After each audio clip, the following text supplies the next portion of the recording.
Good morning बच्चों। नमस्कार सभी को। मेरा नाम सावन यादव है और मैं बायोलॉजी पढ़ाता हूँ। ठीक है, आज हम बायोलॉजी का एक चैप्टर डिस्कस करने वाले हैं जिसका नाम है breathing and exchange of gases. ठीक है, आज हम इस चैप्टर में क्या क्या पढ़ेंगे उसके बारे में पहले डिस्कस कर लेते हैं। तो टुडेस गोल आज का हमारा क्या लक्ष्य रहेगा, क्या क्या हमें पढ़ना है। हमें पहले पढ़ना है ह्यूमन रेस्पिरेटरी सिस्टम। क्या पढ़ना है बेटा? Human respiratory system. ठीक है, सबसे पहले हमें पढ़ना है ह्यूमन रेस्पिरेटरी सिस्टम। उसके बाद हमें पढ़ना है रेस्पिरेशन। क्या पढ़ना है बेटा? रेस्पिरेशन। क्या हमें पढ़ना है? रेस्पिरेशन। एंड रेस्पिरेशन 4 स्टेप में डिवाइडेड है। पहले बात करो तो ह्यूमन रेस्पिरेशन में अपन क्या बात करेंगे? ब्रीदिंग। सेकेंडली में बात करूंगा होता है external respiration.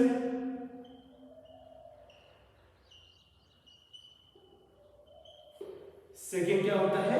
External respiration. Third होता है इंटरनल रेस्पिरेशन। देखो इंटरनल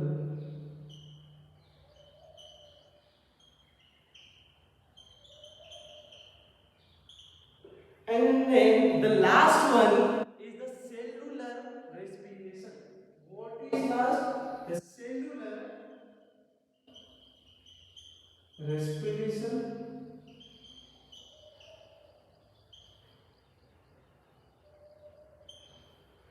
And अब इसके बाद हम डिस्कस करेंगे मैकेनिज्म ऑफ ब्रीदिंग। ठीक है, मैकेनिज्म ऑफ ब्रीदिंग अपन देखेंगे कि कैसे हमारी बॉडी में कौन कौन सी मसल कॉन्ट्रैक्ट होती है, कौन कौन सी रिलैक्स होती है, तब जाके हम अपनी एयर को इनहेल कर पाते हैं, एक्सहेल कर पाते हैं। इसके बारे में पढ़ेंगे। ठीक है, तो मैकेनिज्म ऑफ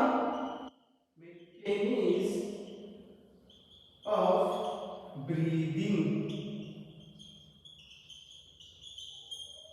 ठीक है, मैकेनिज्म ऑफ ब्रीदिंग के बाद हम पढ़ेंगे उसके बाद है exchange of gases. How the gases exchange take place in human body. Okay, then exchange of gases. ठीक है, तो आज हमें इस क्लास में इन पॉइंट को कवर करना है। ठीक है, चलो आगे बढ़ते हैं। ठीक है बेटा,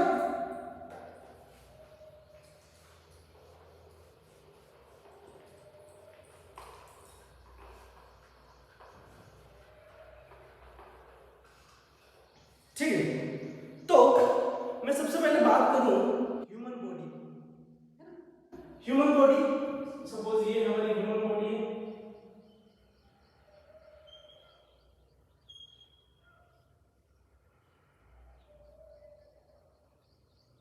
ये हमारी ह्यूमन बॉडी हो गई। ठीक है, हमारी ह्यूमन बॉडी को वर्क करने के लिए एनर्जी की रिक्वायरमेंट होती है। सबसे पहले एनर्जी तो बाद में बात करते हैं। सबसे पहले हमारी ह्यूमन बॉडी बनती कैसे है? हमारी ह्यूमन बॉडी कैसे बनती है? हमारी ह्यूमन बॉडी बनती है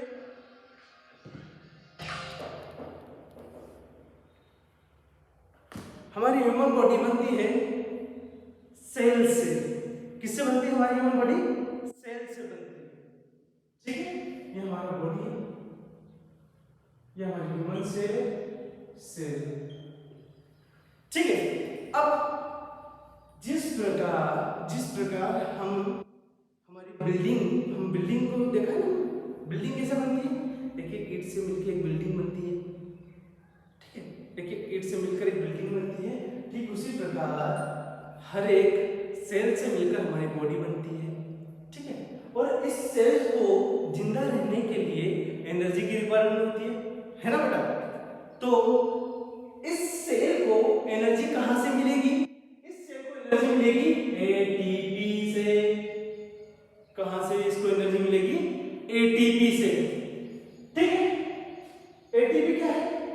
एटीपी एक छोटे छोटे एनर्जी के पैकेट होते हैं, बंडल होते हैं, जिसको सेल एनर्जी के रूप में यूज करता है। ठीक है, अच्छा अभी ये एटीपी बनता कैसे है? एटीपी बनता है ग्लूकोज प्लस ऑक्सीजन से। ठीक है, अब एटीपी बनने की प्रोसेस ऑक्सीडेशन होती है। कैसे? It is a like burning process. ठीक है, अब हम जब बात करें, सपोज एक पेपर लिया हमने, उस पेपर को जलाया, पेपर को जलाने से क्या हुआ? उसमें हीट एनर्जी और लाइट एनर्जी प्रोड्यूस हुई और साथ ही साथ उसके अंदर कार्बन डाइऑक्साइड प्रोड्यूस हुई। हियर मैं यहाँ क्या कर रहा हूँ? कार्बन के एलिमेंट को ही बर्न कर रहा हूँ, और किसकी प्रेजेंस में बर्न होगा? Burning process obviously in presence of oxygen होगी, है ना? इन प्रेजेंस ऑफ ऑक्सीजन होगी। तो यहाँ पे हम क्या कर रहे हैं? ग्लूकोज को बर्न कर रहे हैं। अब कोई बच्चा बोलते सर आप तो बोल रहे ग्लूकोज को बर्न कर रहे हो, तो सर हम माइक्रोस्कोप में देखेंगे तो क्या उसमें आगे आग लगे? ना ना ना बेटा, बिल्कुल नहीं ऐसा है। और तो उसको माइक्रोस्कोप में देखोगे आपको नहीं दिखेगा, क्योंकि it is very slow burning process. क्या होता है? बड़ी स्लो बर्निंग प्रोसेस। ठीक है, अब ग्लूकोज और ऑक्सीजन, मैंने बोल दिया कि ग्लूकोज और ऑक्सीजन चाहिए होता है सेल को, ग्लूकोज और ऑक्सीजन चाहिए होता है सेल को, पर ग्लूकोज और ऑक्सीजन सेल में आता कहां से है? मेन पॉइंट वो है। सबसे पहले ये ग्लूकोज और ऑक्सीजन कहां से आता है? तो बेटा मैं जो ग्लूकोज की बात करूं तो ग्लूकोज आता है ब्लड से। अरे हाँ यहाँ ये ब्लड वेसल हो गई, यहां से हमें ग्लूकोज मिलता है, ये ग्लूकोज। अब ब्लड वेसल में ग्लूकोज कहां से आया? एकदम बेसिक से बात करते हैं। ठीक है, ब्लड वेसल में ग्लूकोज कहां से आया? तो ब्लड वेसल में ग्लूकोज आया, ब्लड वेसल में ग्लूकोज आया कहां से? आपके स्मॉल इंटेस्टाइन से। ये आपका स्टमक हो गया। ठीक है, ये आपका स्टमक हो गया, स्टमक से आपको ग्लूकोज मिला। अरे स्टमक में हम जो फूड खाते हैं, है ना, बेसिकली हम डाइजेशन में पढ़ते हैं कि जो जो कॉम्प्लेक्स फूड मटेरियल, डाइजेशन का काम ही होता है complex food material converted into the simple form, है ना। सपोज उसी प्रकार जो हम फूड खाते हैं स्टार्च डाइजेस्ट होता है किसमें? ग्लूकोज में, ग्लूकोज में कन्वर्ट हो जाता है, और वही ग्लूकोज कौन ऑब्जर्व कर लेता है? ब्लड वेसल, ब्लड में आ जाता है। ब्लड ब्लड से किसमें आएगा? ठीक है, सेल में आएगा। अब हम बात करें ऑक्सीजन, तो ऑक्सीजन कहां से मिलेगी बेटा? ऑक्सीजन मिलेगी आपको लंग्स से।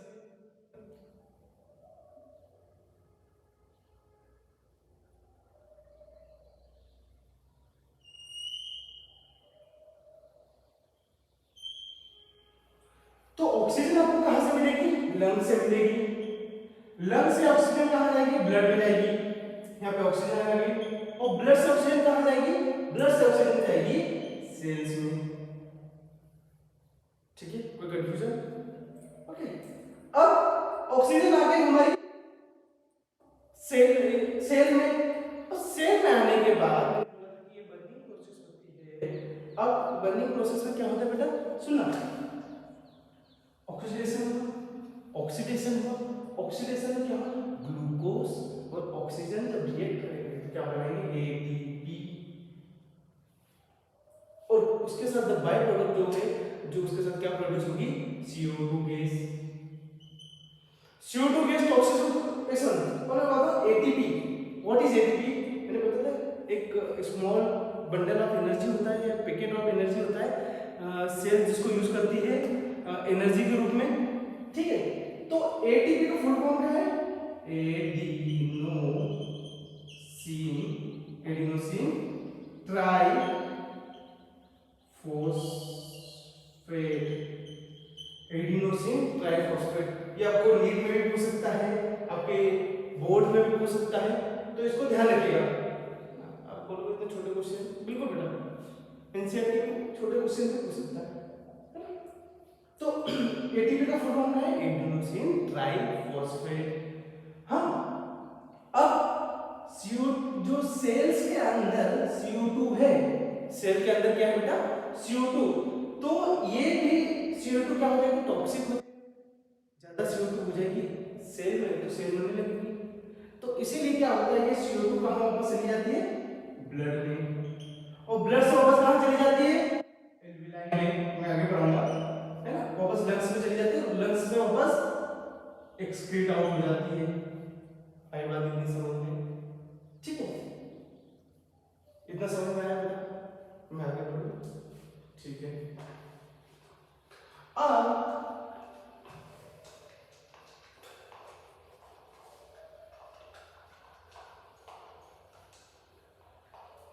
अब हम आगे बात करते हैं, किसकी करते हैं, human respiratory system. Human respiratory system, तो ह्यूमन रेस्पिरेटरी सिस्टम कैसे बनता है, क्या क्या उसमें होता है, ठीक है। पहली बात तो ह्यूमन रेस्पिरेटरी सिस्टम बेसिकली दो भागों में डिवाइड होता है। पहला होता है कंडक्टिंग पार्ट और दूसरा होता है एक्सचेंज पार्ट। तो अभी हम बात करेंगे कंडक्टिंग पार्ट की, मैं आगे समझाऊंगा कि क्या होता है कंडक्टिंग पार्ट। इधर ध्यान से देखना, मैं ह्यूमन बॉडी बना लेता हूं एक बार।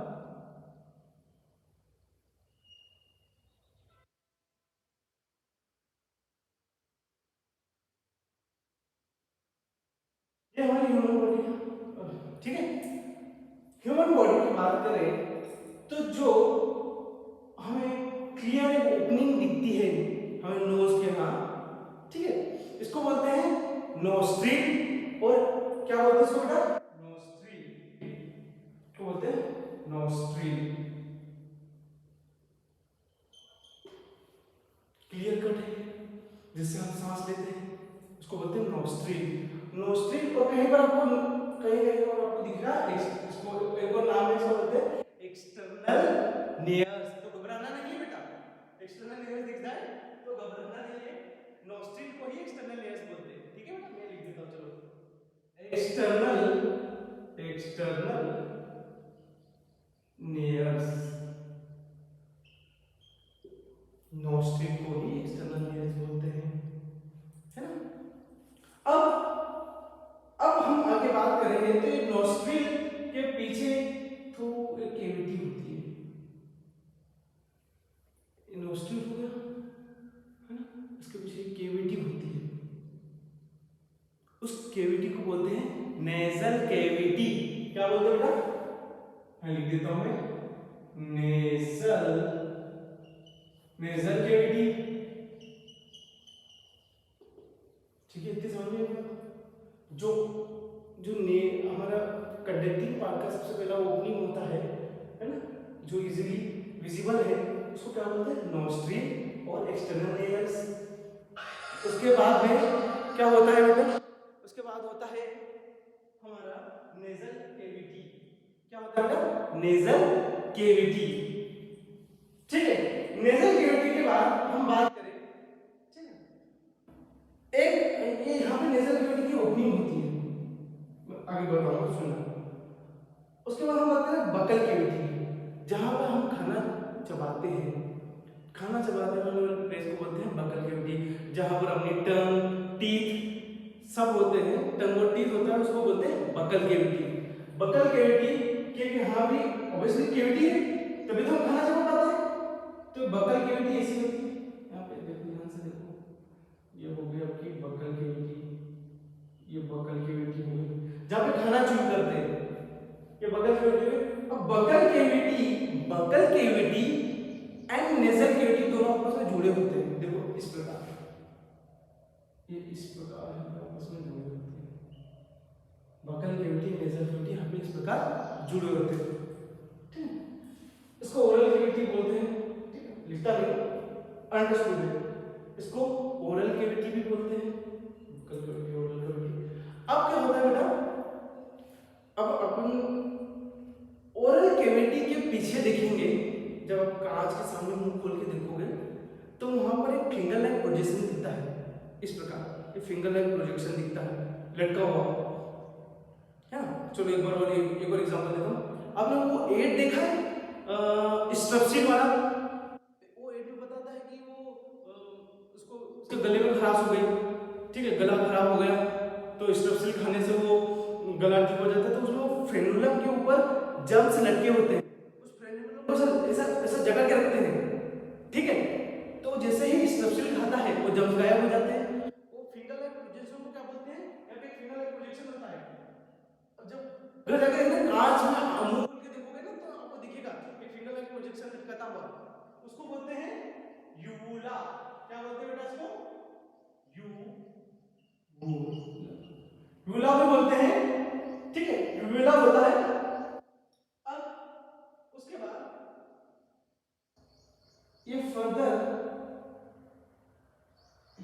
एक्सटेंड होता है जिसको बोलते हैं फेरिंग्स। आगे जब हम बात करें तो इसको बोलते हैं फेरिंग्स। क्या बोलते हैं, फेरिंग्स। एक मिनट। और फेरिंग्स बेसिकली फेरिंग्स तीन भागों में डिवाइड है, तीन भाग लेता हूं उसको, वो ज्यादा इजी होगा आपके लिए। सुनना मेरी, फेरिंग्स तीन भागों में डिवाइड होता है। पहले भाग को बोलते हैं नेजोफेरिंग्स, सिंपल जो जो नोजल नेजल कैविटी के पीछे है उसको नेजोफेरिंग्स बोलेंगे, इजी है।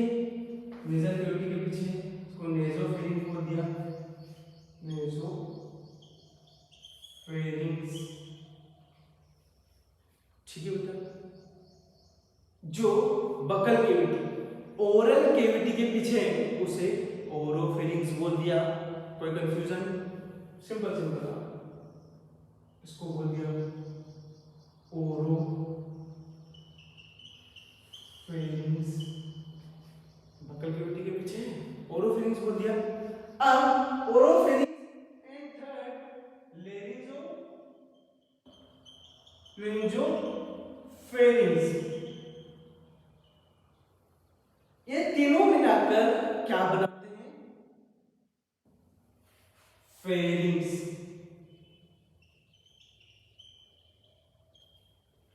फेरिंग्स क्या होता है, सुनो।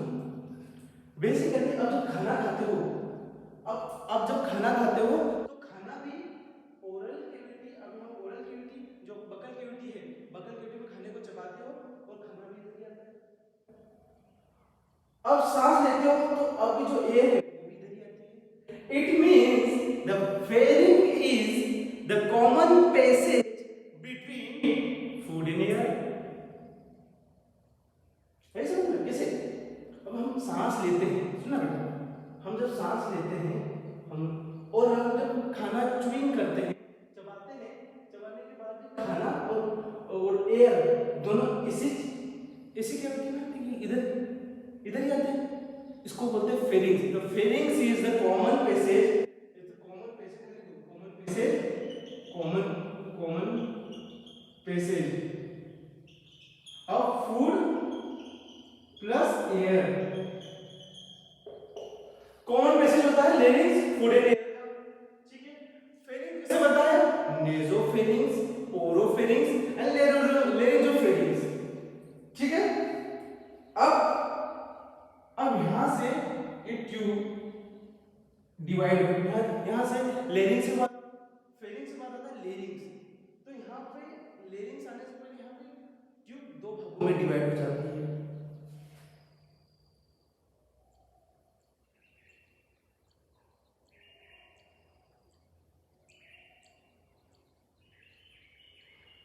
ठीक है,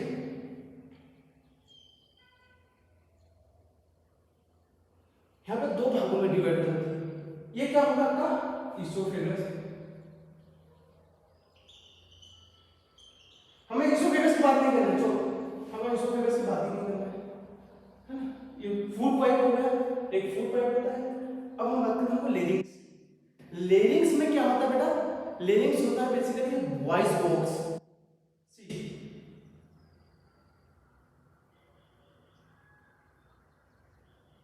लेरिंग्स कुछ इस प्रकार से होता है, ठीक है। लेरिंग्स में क्या होता है बेटा, स्ट्रिंग्स लगी होती है, ऐसी स्ट्रिंग्स लगी होती है।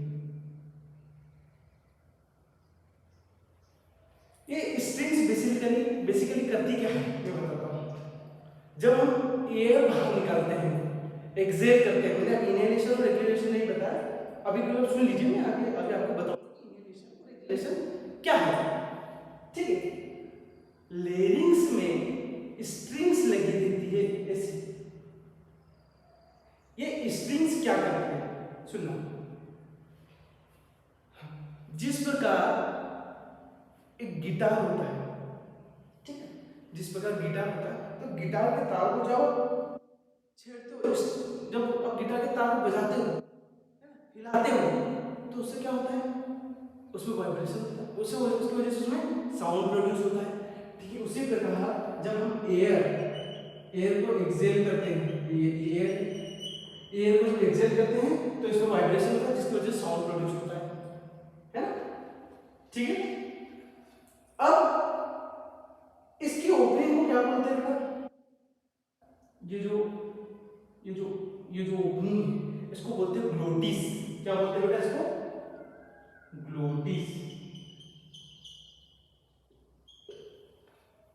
लेरिंग्स की ओपनिंग को क्या बोलते हैं बेटा, ग्लोटिस। क्या बोलते हैं, ग्लोटिस।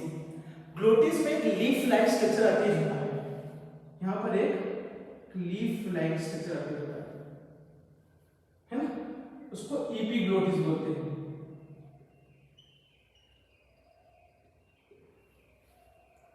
ये लेरिंग्स हो गया, लेरिंग्स की ओपनिंग को ग्लोटिस बोल दिया।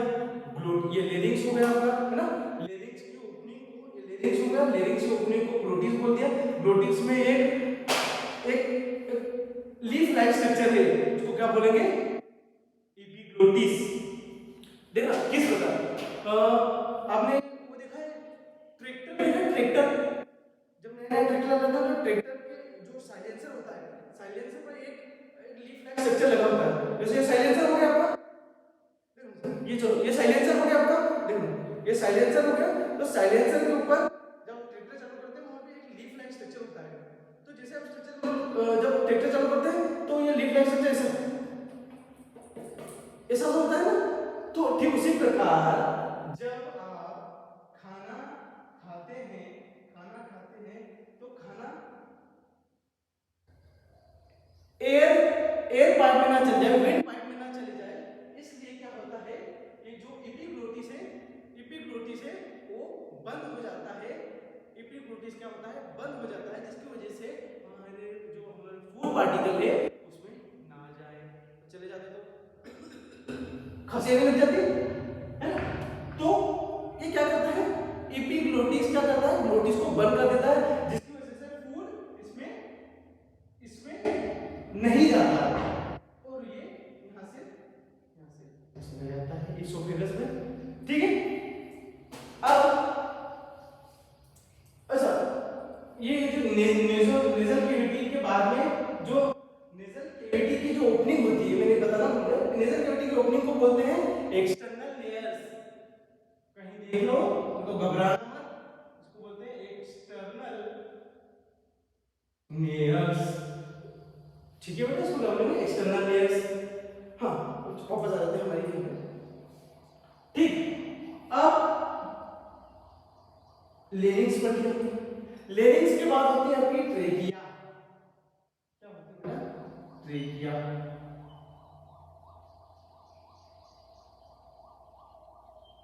ट्रेकिया को विंड पाइप भी बोलते हैं। क्या बोलते हैं बेटा, विंड पाइप।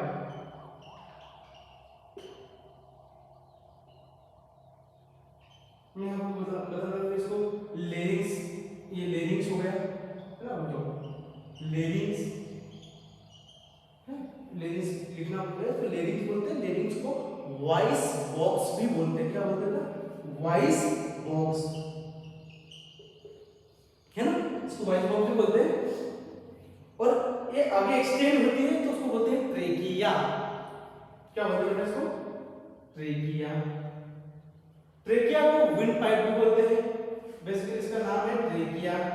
ट्रेकिया, ट्रेकिया, और इसको विंड पाइप भी बोलते हैं। Trachea extended to your thoracic cavity. Sir क्या बात कर दी अपनी thoracic cavity? सुनो हमारा स्ट्रक्चर अभी तक हमने क्या पढ़ा? External layers, nostril, nasal cavity, external layers opening होती है नेजल कैविटी की, देन बकल कैविटी के पीछे होता है फिंगर लाइक प्रोजेक्शन जिसको बोलते हैं यूवुला। यूवुला जब एक्सटेंड और आगे बढ़ते हैं तो क्या होता है? फेरिंग्स तीन भागों में डिवाइड होती है, नेसोफेरिंग्स, ओरोफेरिंग्स और लेरिंजोफेरिंग्स। इन तीनों को मिलकर बनता है फेरिंग्स। फेरिंग क्या है? Common passage between food and air, है ना? कॉमन पैसेज होता है फूड और एयर का। अब बात करें उसके बाद अगर आगे क्या फेरिंग्स क्या होते हैं? फेरिंग्स आगे एक्सटेंड होते हैं जिसको बोलते हैं लेरिंग्स। लेरिंग्स क्या होता है? लेरिंग्स में क्या होता है? वॉइस बॉक्स होता है, उसकी ओपनिंग को बोलते हैं ग्लोटिस, और उस ग्लोटिस के ऊपर एक लीफ लाइक स्ट्रक्चर होता है उसको बोलते हैं एपिग्लोटिस। ठीक है, उसके बाद होता है ट्रेकिया, है ना? ट्रेकिया क्या करता है? ट्रेकिया आगे एक्सटेंड होता है ना। सुना एक और बात, ये जो वॉइस बॉक्स है, आप लेरिंग्स तो ट्रेकिया जिस ट्रेकिया को छू पाओगे, ये लेरिंग्स का ये ट्रेकिया को छू पाओगे, आप कभी भी इसोफेगस को छू नहीं पाते। खाना खाते हो तो खाना ऐसे निकलते दिखता है क्या? ऐसा होगा कि चमड़ी ऊपर आ गई हो, खाना निकल रहा है, ऐसा दिखेगा क्या? नहीं, ऐसा कभी नहीं दिखेगा। ठीक है, तो खाना खाते समय आप उसको हाथ नहीं लगा सकते, आप इसोफेगस को हाथ नहीं लगा सकते। आप किसको हाथ लगा पा रहे हो? ट्रेकिया को, लेरिंग्स को, ट्रेकिया को हाथ लगा पा रहे हो, है ना? पीछे पीछे क्या है? पीछे हड्डी है, वर्टिकल कॉलम, है ना? सर्वाइकल, ठीक है? तो वर्टिकल कॉलम हो गया, पीछे हड्डी आ गई, आगे ट्रेकिया आ गया। तो विंड पाइप कहाँ है? इन दोनों के बीच में। ट्रेकिया क्या है? इन दोनों के बीच में, जिसको अपना हाथ नहीं लगा सकते। ओके, कोशिश मत करो। हाँ, अब जो ट्रेकिया है, ट्रेकिया आगे एक्सटेंड आउट हो जाती है, एक्सटेंड होती है ट्रेकिया, धीरे धीरे एक्सटेंड होगी और किस में खुलेगी? अपने बलून में, बलून मतलब अपने लंग्स में धीरे से काय में खुलेगी बेटा, हमारे लंग्स में खुलेगी। ये हमारे लंग्स हो गए, आगे एक्सटेंड आउट होगी, कहां खुलेगी? हमारे लंग्स में।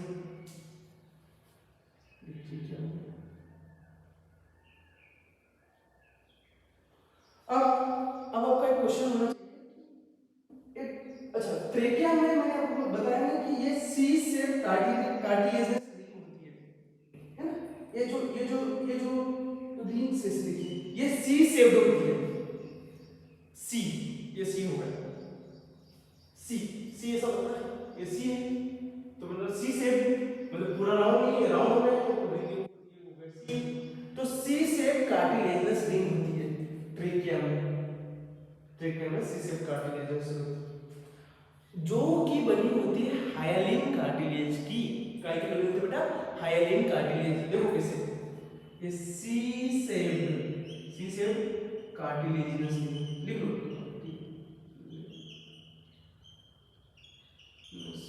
रिंग किसकी बनी होती है?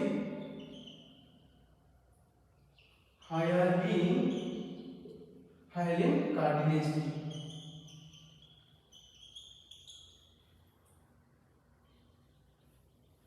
ये हाइलिन कार्टिलेज बेसिकली करता क्या है? सुनो, सपोज ये अपना ट्रेकिया हो गया, ठीक है, ये हो गया अपना ट्रेकिया, कितना बड़ा तो नहीं होता, ठीक है, ये आपका ट्रेकिया हो गया। तो ये ट्रेकिया के बारे में बताया कि यहाँ पे सी शेप कार्टिलेजनस रिंग होती है, ये सी शेप कार्टिलेजनस रिंग हो गई, ये सी शेप कार्टिलेजनस रिंग करती क्या है? ये सी ये कार्टिलेजनस रिंग है, हाइलाइन कार्टिलेज बनी है सी शेप, देख रहे हो कैसी है ना? ये सी शेप हाइलाइन कार्टिलेज क्या करता है? जैसे ही हम एक्सेल और इनहेल करते हैं उसके दौरान ये पाइप ऐसे पिचके ना, पाइप से पिचके ना, उसको पिचकने से बचाने के लिए एक सी शेप्ड हाइलिन कार्टिलेज होती है, वरना ये हवा हवा निकली तो ये पिचक गया, इनहेल करा तो इसको फिर वो फोर्स लगेगा इसको खोलने के लिए। तो हाइलिन कार्टिलेज क्या करती है, इसको ये जो वीट पाइप है जो अपने ट्रेकिया है उसको पिचकने से बचाती है, उसको उसको चिपकने से बचाती है, ठीक है। अब आगे ये हाइलिन कार्टिलेज ये ट्रेकिया है फर्दर डिवाइड हो जाती है। एक मिनट मैं दूसरा डायग्राम बना देता हूँ, इतना नोट कर लिया बेटा, इसको आराम से नोट कर लो, बाकी मैं आगे फिर से इसका डायग्राम बना लेता हूँ, अच्छे से सब समझ में आएगा, ठीक है। सेरा बेटा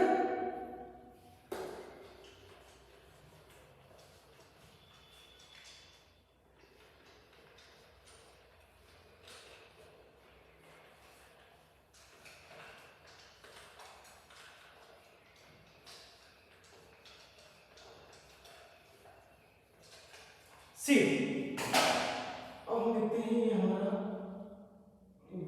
ट्रेकिया हो गया, ये हमारा ट्रेकिया डिवाइड हो गया, तो डिवाइड करते हैं मजा आ जाएगा।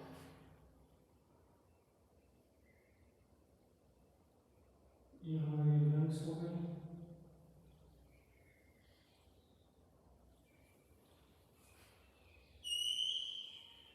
ये हमारे लंग्स हो गए बेटा, ठीक है। ये हमारा कार्टिलेज होगा, हाइलिन कार्टिलेज हो गया,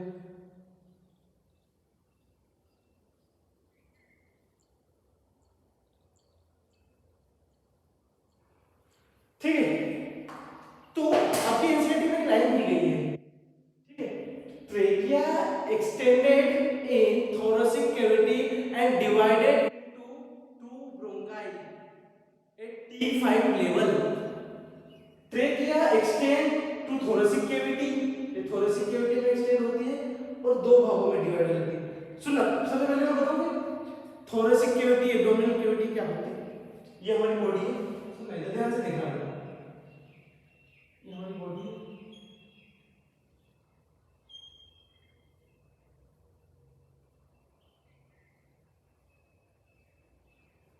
ये हमारी बॉडी है, ये हमारी बॉडी को बॉडी में केविटी है, ये मेरी बॉडी है ना, मेरी बॉडी के अंदर एक केविटी है, एक एक एक अपने यहाँ ड्रम ड्रम होता है, ड्रम लाइक स्ट्रक्चर होता है जो एक लिक्विड से भरा होता है, जिसके अंदर ही अपने जो लंग्स को कहते हैं प्लूरल प्लूरल फ्लूइड बोलते हैं, उसको मैं बोलूंगा आपको बताऊंगा, है ना।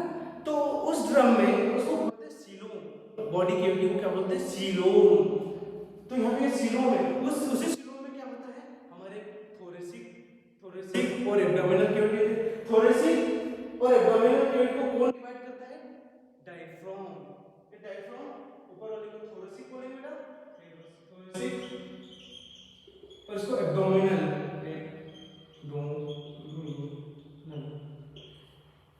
ऊपर वाली केविटी को बोलेंगे थोरेसिक केविटी, नीचे वाली को बोलेंगे एब्डोमिनल केविटी। तो ये क्या होता है, थोरेसिक केविटी में एंटर कर जाती है, थोरेसिक केविटी में एंटर करने के बाद ये दो भागों में डिवाइड हो जाती है, इसको ब्रोंकाई बोलते हैं एट T5 लेवल, है ना, T5 लेवल। बहुत सारे बच्चों को समझ नहीं आता कि T5 लेवल होता क्या है, मैं बताता हूं, सुन, डोंट वरी, है ना। T5 लेवल होता क्या है, ये हमारी बॉडी हो गई, ठीक है। हमारी बॉडी जो पीछे, इसको रीढ़ की हड्डी बोलते हैं, है ना, spinal cord, spinal cord basically एक छोटी छोटी बोन से मिलकर बनना होता है, जिसको वर्टिब्री बोलते हैं, वर्टिब्री बोलते हैं, है ना। वर्टिब्री ऊपर वाली यहाँ की वर्टिब्री को बोलते हैं सर्वाइकल वर्टिब्री, इसको थोरेसिक वर्टिब्री, जो जो जो अपने रिब्स वाले जो थोरेसिक वाले रीजन में उसको थोरेसिक वर्टिब्री, और जो एब्डोमिनल रीजन में उसको लंबर वर्टिब्री। अरे समझ में आया, एक गर्दन के पास है, एक को डायग्राम से समझाता हूँ, सुनना। ये इंसान हो गया,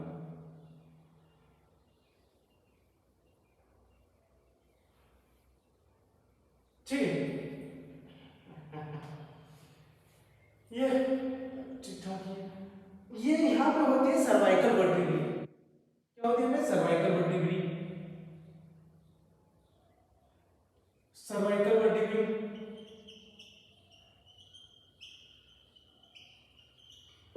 सर्वाइकल वर्टिब्री थोरेसिक रीजन पे होती है। थोरेसिक वर्टिब्री, थोरेसिक वर्टिब्री के अंदर जो आगे स्टर्नम होता है, मैं बताऊंगा, आगे बताऊंगा। स्टर्नम से अपने जो थोरेसिक वर्टिब्री है, जो अपनी जो रिब्स है, वो पीछे थोरेसिक वर्टिब्री से जुड़ी होती है, लाइक दैट। इसको यहाँ पे ऐसी जुड़ी होती है, ये यहाँ पे वर्टिब्रल कॉलम से स्टर्नम हो गया, इस तरीके से जुड़ी होती है, है ना? तो इसको सर्वाइकल वर्टिब्री बोलते हैं, इसको थोरेसिक वर्टिब्री। और थोरेसिक वर्टिब्री का नंबर है T1, T2, T3, T4 और ये T5। दैट्स व्हाई यहाँ पे क्या होता है, थोरेसिक वर्टिब्री T5 लेवल मतलब थोरेसिक वर्टिब्री के यहाँ पे वो दो भागों में डिवाइड हो जाए, जिसको ब्रोंकाई बोलते हैं। क्या बोलते हैं बेटा? ब्रोंकाई। चलिए रिपीट। T5 लेवल पे डिवाइड हो जाए उसको बोलते हैं ब्रोंकाई।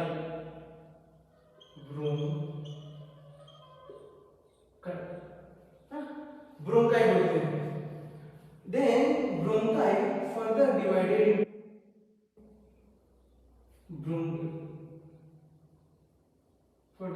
इनटू, और डिवाइड होकर क्या बनाती है? Primary bronchi. इसके बाद डिवाइड होकर क्या बनाती है? प्राइमरी, चलो, bronchi. Then again the primary bronchi further divided and made secondary bronchi.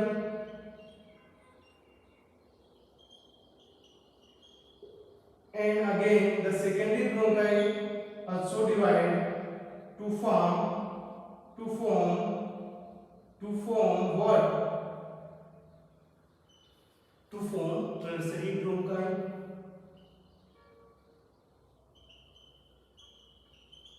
ठीक है ना? क्या बनेगा? Tertiary bronchi, tertiary ordinary. केवल टर्सरी के बाद में आता है इनिशियल ब्रोंकाई, इसको बोलेंगे इनिशियल ब्रोंकाई।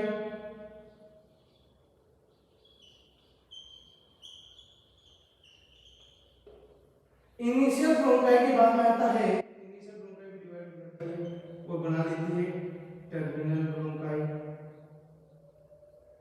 इसको बोलते हैं टर्मिनल।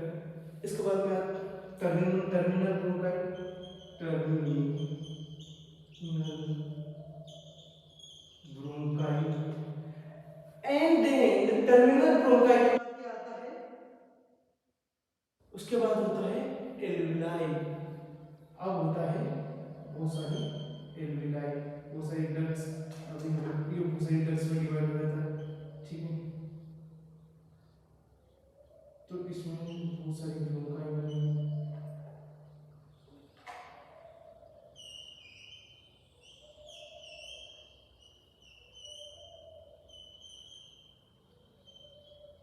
इसको क्या बोलते हैं?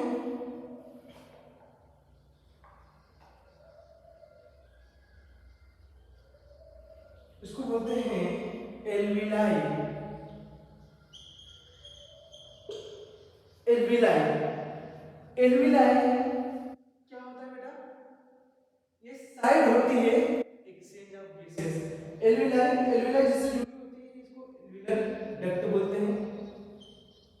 इधर लिख देता हूं, इसको बोलते हैं एल्विलर डक्ट।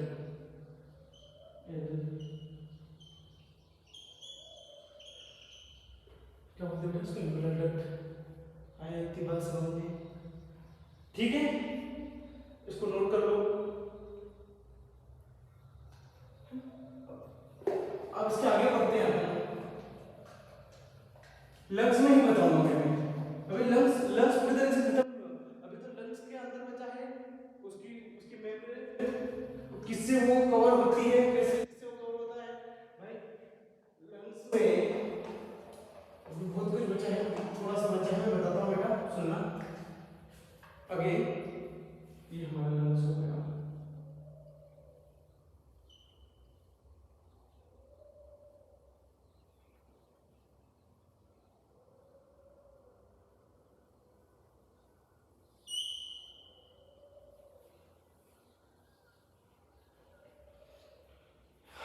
लंग्स है, ठीक है।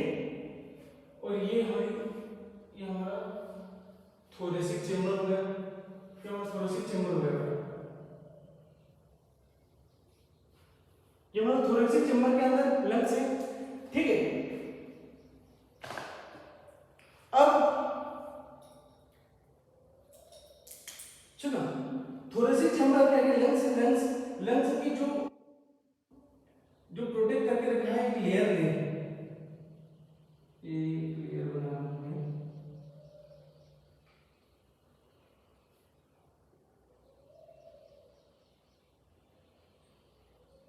इस लेयर को बोलते हैं, दो लेयर होती है बेसिकली, एक ये लेयर होती है सपोज,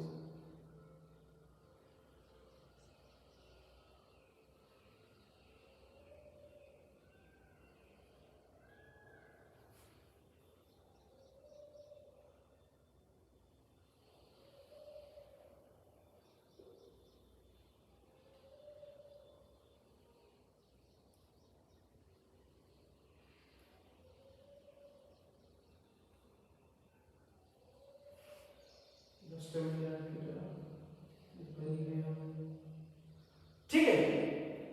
ये दो लेयर से प्रोटेक्टेड होती है। पहली लेयर को बोलते हैं, जो मैं किसे याद रखता हूँ, जो पहली लेयर होती है उसको पी मतलब पहला, तो पैराइटल, इसको प्लूरल, पहले तो प्लूरल, इसको प्लूरल लेयर बोलते हैं।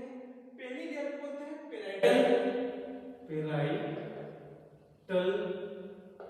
पैराइटल प्लूरा, और जो अंदर वाली होती है उसको विसरल ऑर्गन के पास होती है, जो इंटरनल ऑर्गन के पास होती है उसको विसरल बोलते हैं।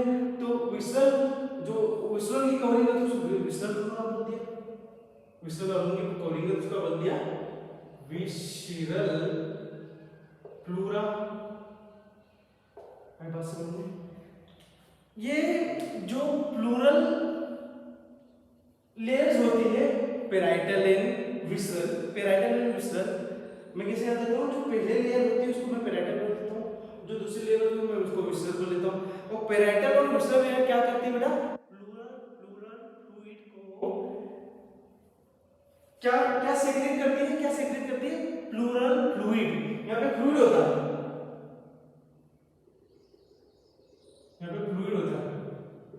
ये फ्लूइड से भरा होता है, ठीक है।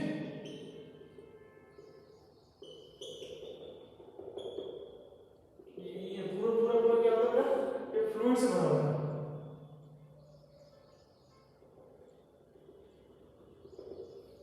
ठीक है।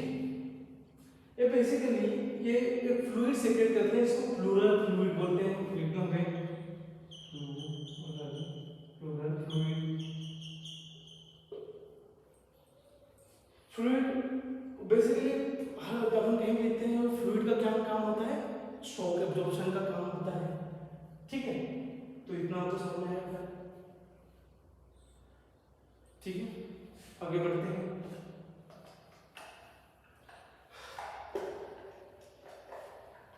हमने एक चीज पढ़ी,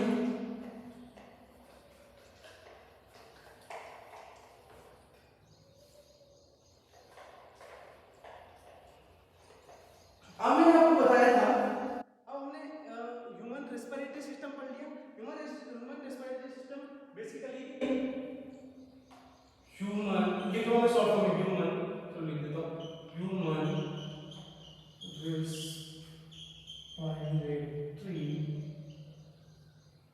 रेस्पिरेटरी सिस्टम बेसिकली दो भागों में डिवाइड होता है। पहले भाग को बोलते हैं कंडक्टिंग पार्ट,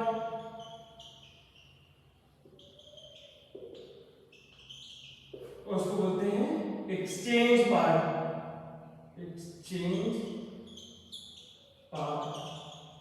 पहले पार्ट को बोलते हैं कंडक्टिंग पार्ट, दूसरे पार्ट को बोलते हैं एक्सचेंज पार्ट। मैंने अभी पढ़ा है कंडक्टिंग पार्ट क्या होता है, जो एयर को एटमॉस्फेयर से एल्वियोलाई तक ले जाती है, उसको कंडक्टिंग पार्ट बोलते हैं।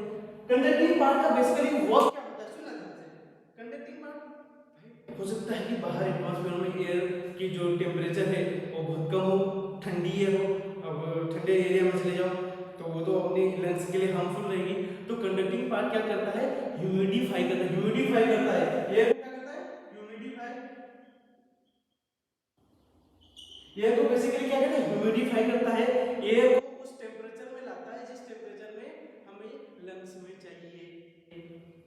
और क्या करता है, डस्ट पार्टिकल को ट्रैप कर लेता है, डस्ट पार्टिकल को रोक लेता है, ठीक है, क्लीन करता है थोड़ा सा, ये बोल सकते हैं आप, है ना।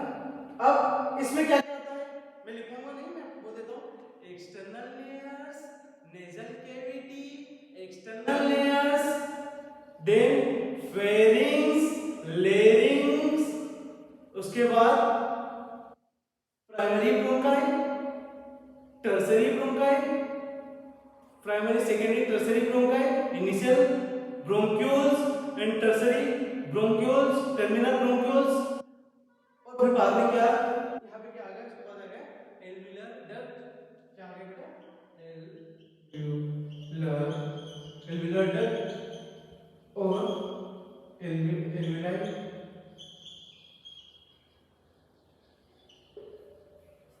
जो ब्लड के साथ एक्सचेंज में पार्ट ले, वही एक्सचेंज पार्ट में आएगा, जो उस एयर को कहां तक ले जाए, एल्वियुलाई तक ले जाए, उसको कंडक्टिंग पार्ट बोलेंगे। अब मैं बोल दूं कि ट्रेकिया, ट्रेकिया क्या ब्लड वेसल के साथ एक्सचेंज करती है, नहीं, then how can it come to the exchange part, no, never, it can't become, क्योंकि भाई एक्सचेंज में एल्वियुलाई क्या करता है, देखो एल्वियुलाई का मतलब आपको बताएंगे, ये एल्वियुलाई है, एल्वियुलाई क्या करता है, यहाँ पे O2 है, O2 एक्सचेंज करता है ब्लड कैपिलरी से, है ना, ब्लड कैपिलरी, ब्लड कैपिलरी क्यों, आर्टरी वेन क्यों नहीं, ये ब्लड कैपिलरी में छोटे छोटे स्पोर होते हैं जिसकी डिफ्यूजन मेम्ब्रेन, इससे इजीली जो गैस होती है डिफ्यूज हो जाती है, ठीक है ना, तो ऑक्सीजन इजीली आ सकती है, और यहाँ पे जो CO2 होता है, CO2 इजीली सी जाती है। तो यहाँ पे क्या हो गया, एल्वियुलर डक्ट हो गया और ये हो गया एल्वियुलाई, तो ये दोनों एक्सचेंज में पार्टिसिपेट कर रहे हैं, ब्लड कैपिलरी के साथ, ब्लड कैपिलरी के साथ, ब्लड कैपिलरी के साथ, तो इसीलिए एक्सचेंज पार्ट में केवल एल्वियुलाई और एल्वियुलर डक्ट ही आएगा, बाकी इनको छोड़ के सारे कंडक्टिंग पार्ट में आएंगे। इतना क्लियर है बेटा,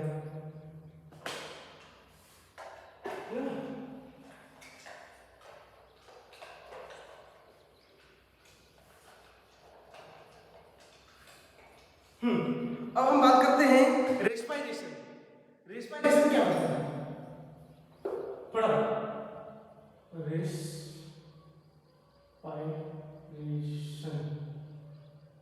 हमारी हमारी एनसीईआरटी में दिया होता है कि रेस्पिरेशन ब्रीथिंग लगभग सेम है ना, बाद में इसी स्टेटमेंट को कॉन्ट्राडिक्ट कर देती है और बाद में बताती है कि रेस्पिरेशन हैज फर्दर 4 स्टेप्स, है ना, तो फिर वो उस बात को कॉन्ट्राडिक्ट करके बताती है कि रेस्पिरेशन बेसिकली 4 प्रोसेस होती है, 4 पार्ट होते हैं। पहला पार्ट है क्या है, ब्रीदिंग, क्या है बेटा, ब्रीदिंग, ब्रीदिंग के बाद क्या है, एक्सटर्नल रेस्पिरेशन, एक्सटर्नल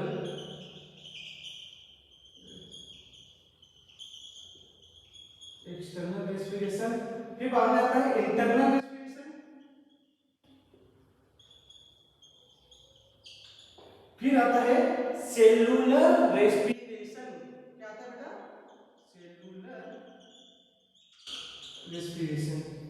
तो सबसे पहले हम बात करते हैं ब्रीदिंग, व्हाट इज ब्रीदिंग, सुना,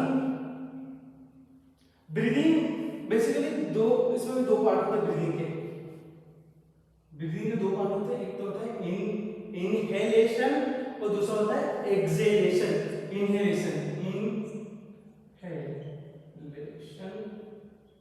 और उसको क्या होता है, एक्सहेलेशन। ब्रीदिंग दो होता है, इसमें 2 पार्ट होते हैं, इनहेलेशन और एक्सहेलेशन। इनहेलेशन को ही क्या बोलते हैं, इंस्पिरेशन, इंस्पायरेशन को इनहेलेशन बोलते हैं।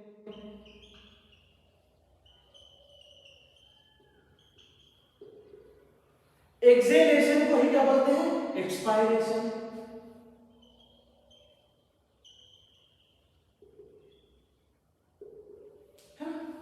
एक्सहेलेशन को ही एक्सपायरेशन बोलते हैं। इनहेलेशन क्या होता है, सुनना बेटा।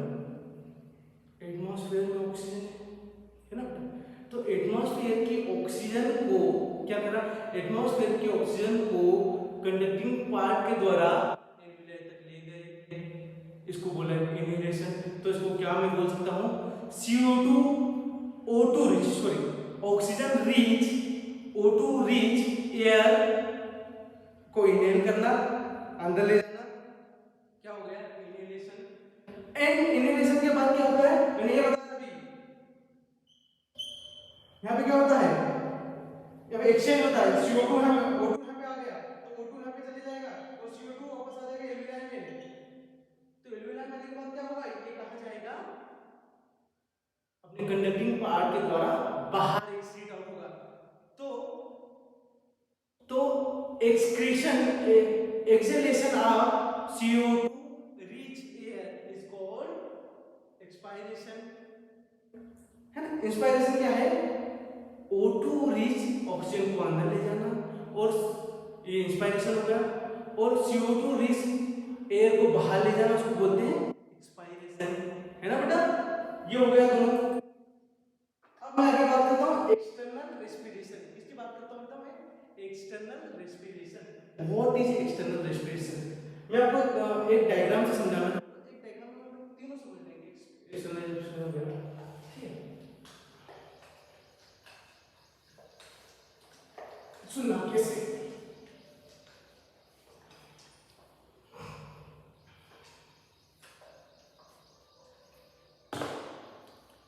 मैं हार्ट की बात करूंगा, ये अपना हार्ट है,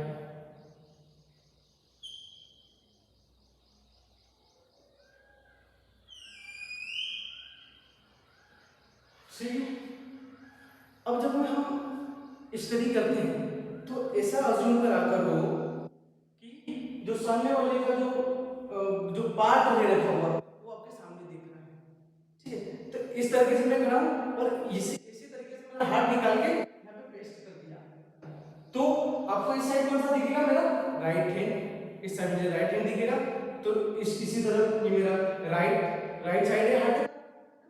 हमेशा जब भी स्टडी करते हैं तो आपको ये अज्यूम करना है कि ये जो जो जिसकी स्टडी कर रहे हैं उसका फेस आपकी ओर है, जैसे मेरा फेस है, तो मेरे हार्ट को निकाल के हमने यहाँ पे पेस्ट कर दिया, है ना। मेरे हार्ट को निकाल के पेस्ट कर दिया, ये हमारे लंग्स में बना दूंगा, ठीक है।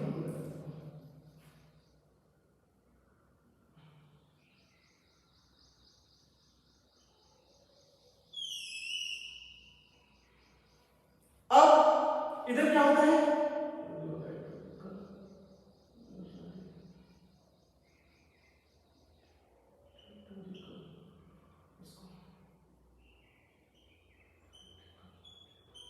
हाँ इस साइड होता है राइट ऑरिकल, ऊपर 2 ऑरिकल होता है, नीचे 2 वेंट्रिकल, 2 ऑरिकल 2 वेंट्रिकल, है ना।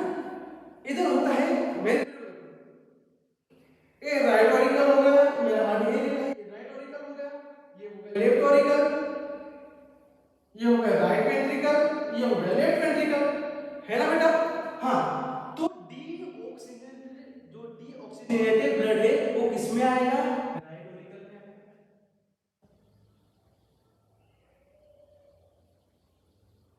क्या आएगा, deoxygenated blood,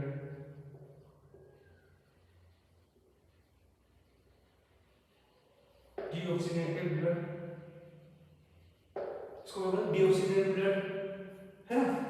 deoxygenated blood CO2, deoxygenated blood किसमें आया, राइट ऑरिकल में आया। सबसे पहले राइट ऑरिकल में से किसमें गया, राइट वेंट्रिकल में, राइट ऑरिकल से किसमें गया, डीऑक्सीजनेटेड राइट वेंट्रिकल में गया, है ना। राइट वेंट्रिकल में से कहां जाएगा बेटा, राइट वेंट्रिकल में से जाएगा लंग्स में, मैं आपके लंग्स बना देता हूं,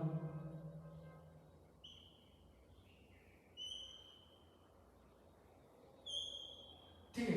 ये कहां गया, लंग्स में गया, ब्लड आया राइट ऑरिकल में, राइट एट्रियम में, राइट एट्रियम से कहां गया, राइट वेंट्रिकल में, राइट वेंट्रिकल से कहां गया, राइट वेंट्रिकल से कहां गया, लंग्स में, यहां पे आ गया CO2 है ना। अब यहां से ऑक्सीजनेटेड होके वो किस में आएगा, वापस लंग्स में आ गया। ऑक्सीजनेटेड होके वो कहां आएगा, लेफ्ट एट्रियम में आ गया। लेफ्ट एट्रियम में से कहां जाएगा, वो लेफ्ट वेंट्रिकल में जाएगा। लेफ्ट एट्रियम में से कहां जाएगा, लेफ्ट वेंट्रिकल में जाएगा। ये देखो ऑक्सीजनेटेड होके कहां गया, लेफ्ट एट्रियम में, लेफ्ट वेंट्रिकल से वो कहां गया, लेफ्ट वेंट्रिकल से, और लेफ्ट वेंट्रिकल से क्या होगा, सभी ऑर्गन्स में डिवाइड होगा, सभी ऑर्गन में भेज देंगे। आई बात समझ में, फिर से बोलता हूं, सुनना।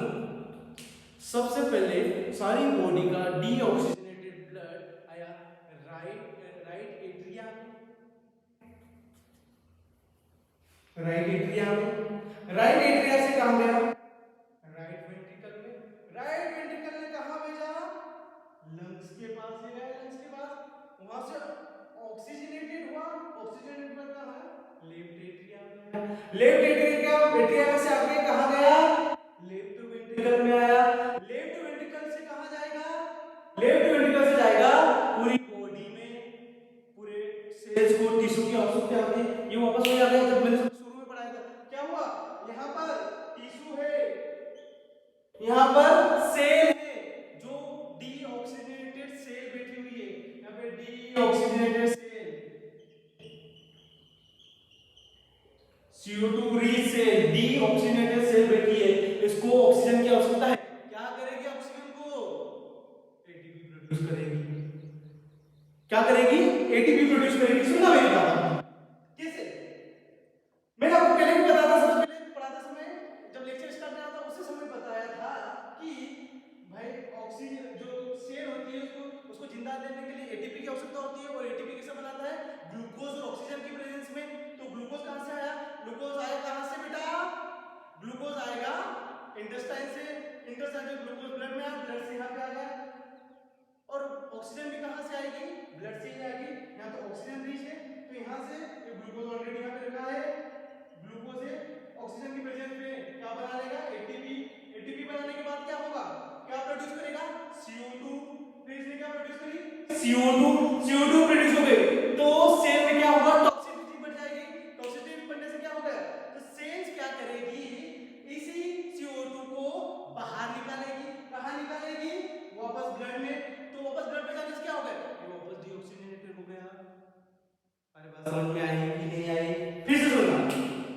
सबसे पहले डीऑक्सीजनेटेड ब्लड किसमें आया, राइट एट्रिया में, राइट एट्रिया से कहां गया, राइट वेंट्रिकल में, राइट वेंट्रिकल से कहां गया, ऑक्सीजनेट होने के लिए एल्वियाई में, लंग्स में गया, वहां से ऑक्सीजनेट हुआ, ऑक्सीजनेट होके कहां गया, लेफ्ट एट्रिया में, लेफ्ट एट्रिया से कहां गया, राइट लेफ्ट वेंट्रिकल में, लेफ्ट वेंट्रिकल से कहां गया, सारे ऑर्गन में, सारे ऑर्गन में क्या बैठी है, सेल्स बैठी है, डीऑक्सीजनेटेड सेल। डीऑक्सीजनेटेड सेल क्या करेगी, ग्लूकोज की डीऑक्सीजनेट हो गया, क्योंकि ग्लूकोज ऑक्सीजन की प्रेजेंस में उसने ऑलरेडी एटीपी बना लिया, जिससे उसमें कार्बन डाइऑक्साइड ज्यादा हो गई, जिसको कार्बन डाइऑक्साइड को रिमूव करना है, तो ब्लड में वापस रिमूव कर देगा।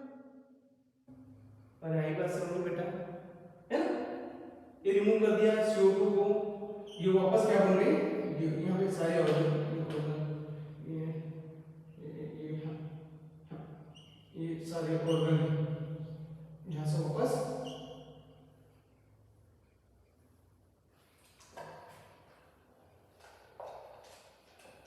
यहाँ से, ये जो ऑर्गन है ये सब ऑर्गन में आएगी, और ये ऑर्गन से वापस यहाँ से डीऑक्सीजनेट होके यहाँ से CO2 लेके CO2 इसमें वापस डाल देगी, ये वापस डीऑक्सीजनेटेड हो गया, ऑक्सीजनेटेड ब्लड, ऑक्सीजनेटेड ब्लड हो गया, ठीक है, ऑक्सीजनेटेड ब्लड हो गया। इतनी बात समझ में आई, ठीक है। तो क्या होता है, यहां पर जो प्रोसेस है उसको मैं बहुत सिंपल फॉर्म में बता देता हूं, कितना समझ में आएगा, बात सिंपल फॉर्म में बताता हूं।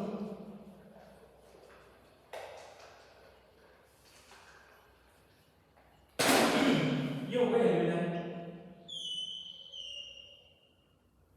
एलुलाई, ये ब्लड कैपिलरी, ये हार्ट हो गया।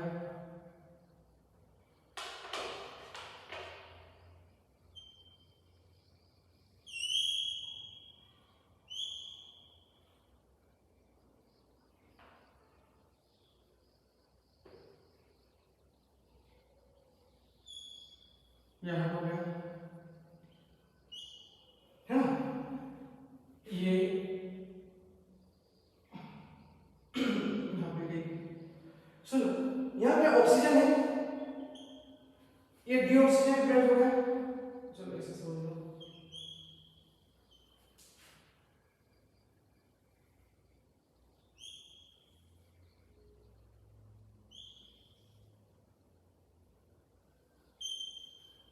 है ना।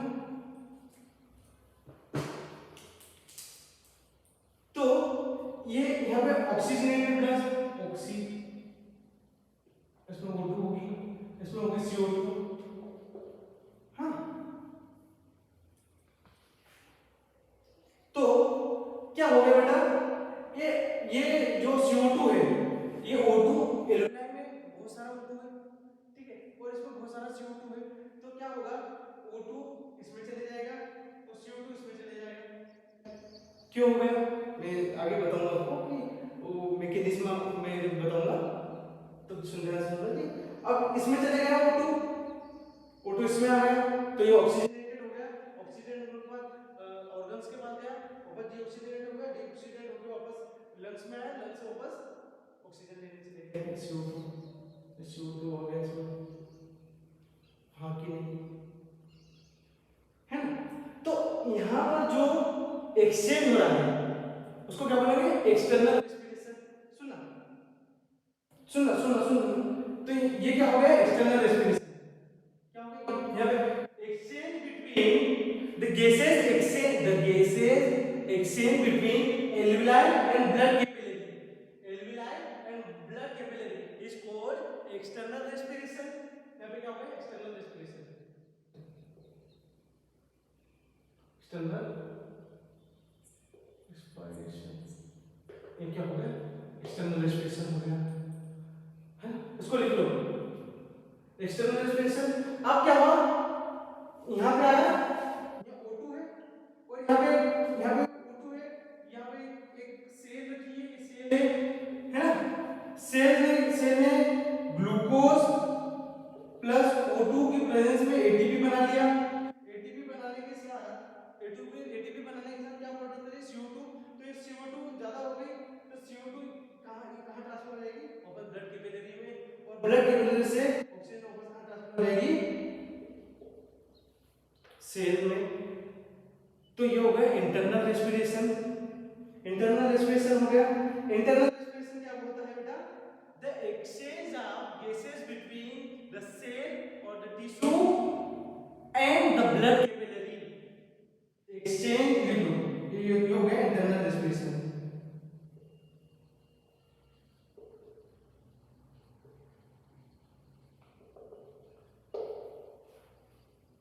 ठीक है, और ग्लूकोज और ऑक्सीजन की प्रेजेंस में उसने एटीपी बना दिया, ये क्या हो गया, cellular respiration.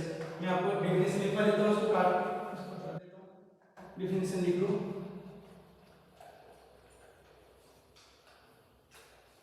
External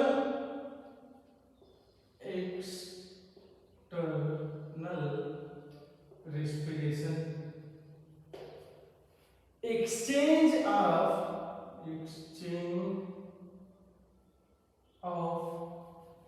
gases between blood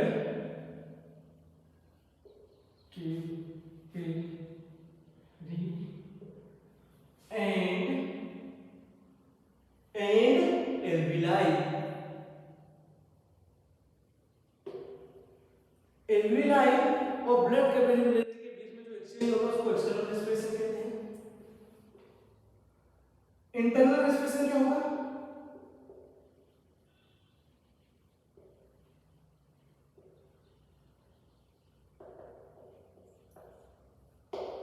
internal respiration क्या होगा बेटा, exchange of gases between blood capillary and cell. Blood capillary और सेल के बीच में गैसियलाइजेशन हुआ, उसको बोलेंगे external respiration. And cellular respiration क्या होगा?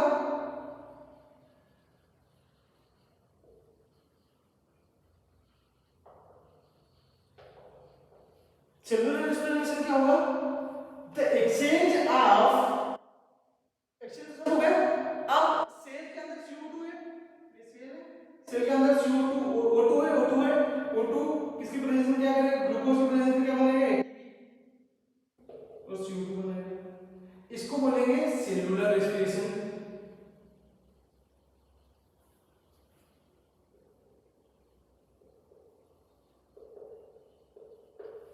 आया बेटा समझ में? तो बस इतना ही है। इसके बाद हम पढ़ेंगे मैकेनिज्म ऑफ ब्रीदिंग।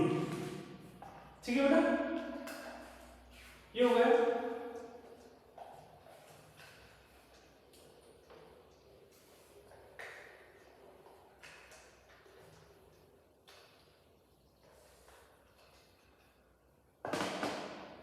अब हम बात करेंगे मैकेनिज्म ऑफ ब्रीदिंग।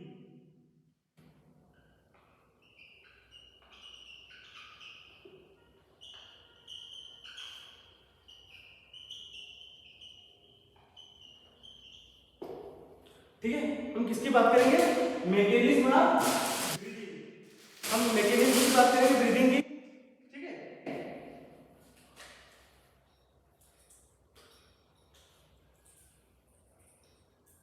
हाँ, मैकेनिज्म ऑफ ब्रीदिंग की बात करेंगे तो उसमें हम सबसे पहले लिखेंगे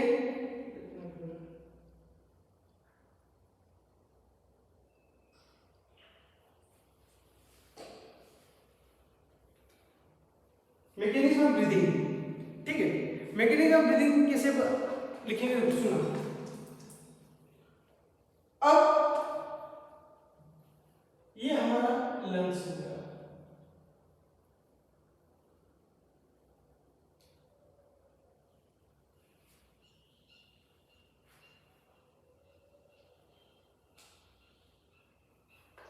ठीक है, चलो मैकेनिज्म ऑफ ब्रीदिंग कैसे बता देता हूं। मैकेनिज्म की बात कैसे करेंगे? सपोज ये ह्यूमन बॉडी हो गई, ये सर क्या हो गई? ह्यूमन बॉडी हो गई। ठीक है, ये ह्यूमन बॉडी कैसा क्या होगा देखना, ये ह्यूमन बॉडी हो गई।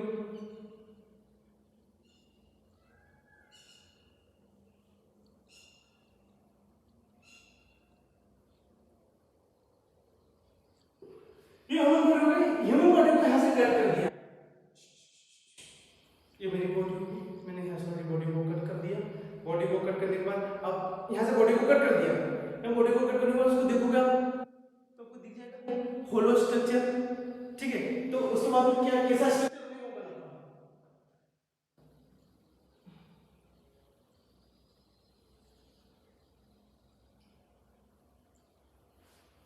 ये बॉडी की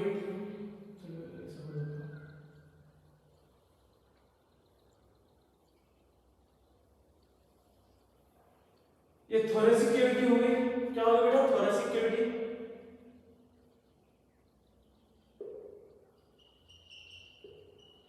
ये आपके थोरेसिक कैविटी में हुए लंग्स।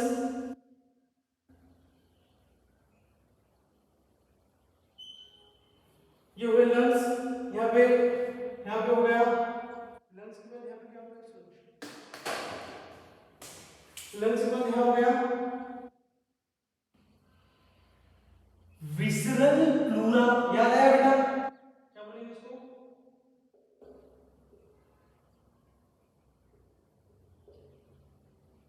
Visceral pleura. और यहां पे क्या हो गया?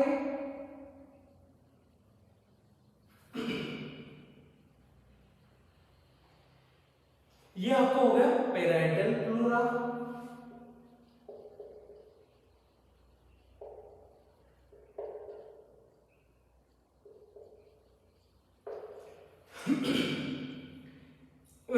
रिपीट हो गया।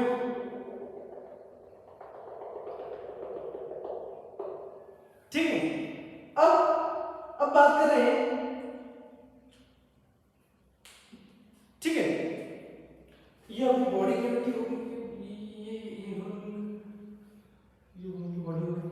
सुनो, कैसे ये स्ट्रक्चर कैसे है, ये ऐसा बना रहा है तो इसको सीधा कर दो। ये स्ट्रक्चर को मैंने ऐसा रख दिया, ठीक है, ये मेरी बॉडी है, मैंने मेरी बॉडी को यहां से कट करा, ये मैंने ऐसे बॉडी को कट करा, बॉडी को कट करने के बाद एक गर्दन भी हटा दी, एक शोल्डर भी हटा दिए, तो ये ड्रम जैसा दिखेगा, इसे ड्रम दिखेगी, ये बॉडी को काटने के बाद ये ड्रम दिखेगी, ड्रम में झांक के देखोगे तो आपको लंग्स दिखेंगे, लंग्स के बाद थोरेसिक कैविटी दिखेगी, थोरेसिक कैविटी के अंदर आपको ये दो लेयर दिखेगी, उसके अंदर प्लूरल फ्लूइड दिखेगा। तो इस बॉडी को मैंने,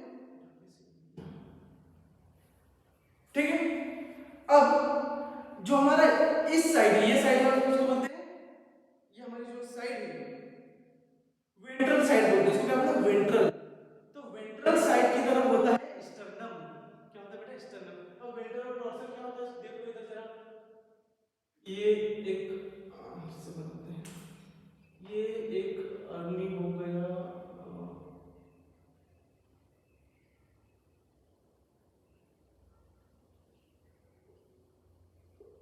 ये एक पर्सन हो गया।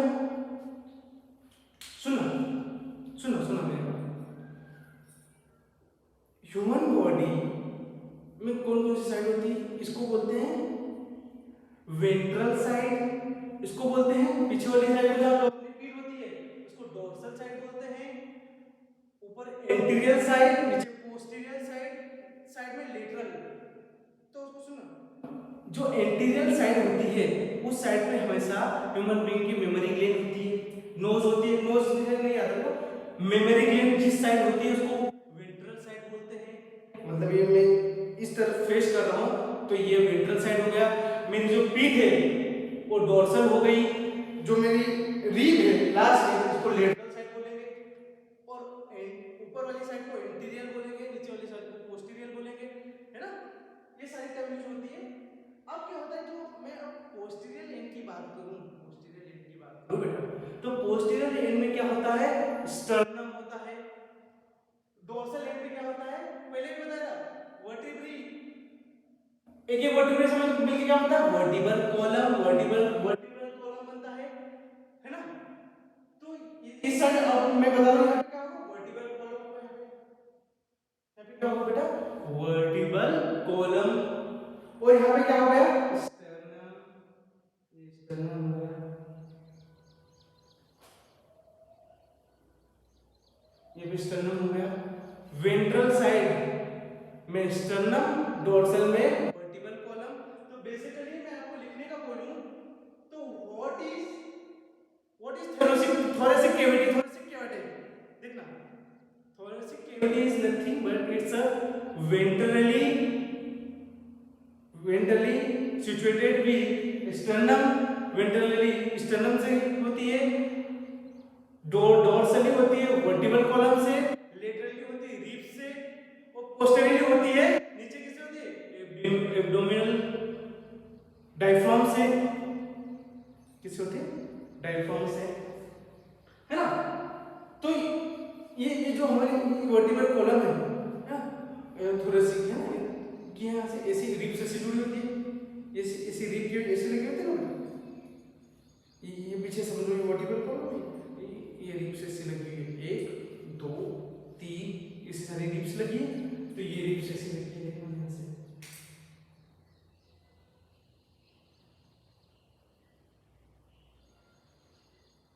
ये रिब्स ऐसी लगी हुई है। अरे समझ में आया बेटा, ये रिब्स,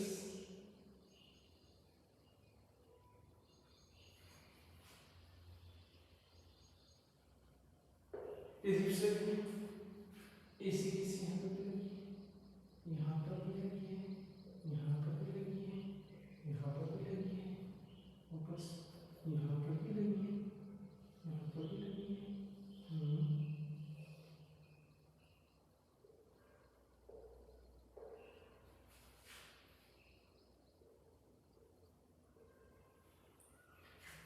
ये आपकी रिब्स हो गई,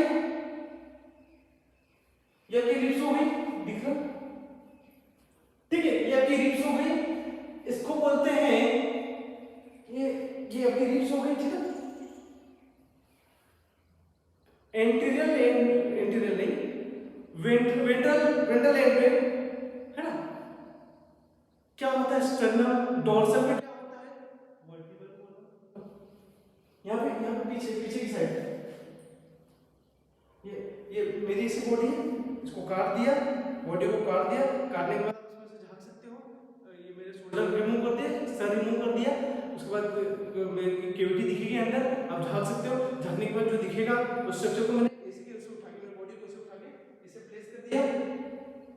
अब देखो इसको मैंने सीधा करा तो आपको ये मेरा स्टर्नम दिखेगा और मेरी रिब्स भी दिखेगी, है ना बेटा। तो पीछे वर्टिकल कॉलम हो गया, आपको समझ में ना वर्टिकल कॉलम से जुड़ा हुआ है। अब मैं बात करूं इस जो रिब्स होती है, समझो ये एक रिब हो गई, ये दो रिब हो गई, ये रिब्स हो गई, एक दो, तीसरी भी कर लो,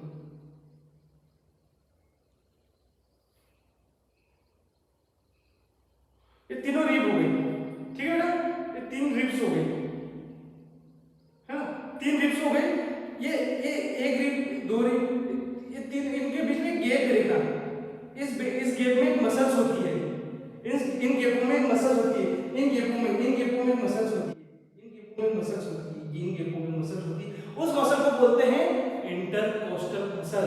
क्या बोलते हैं बेटा, इंटरकोस्टल,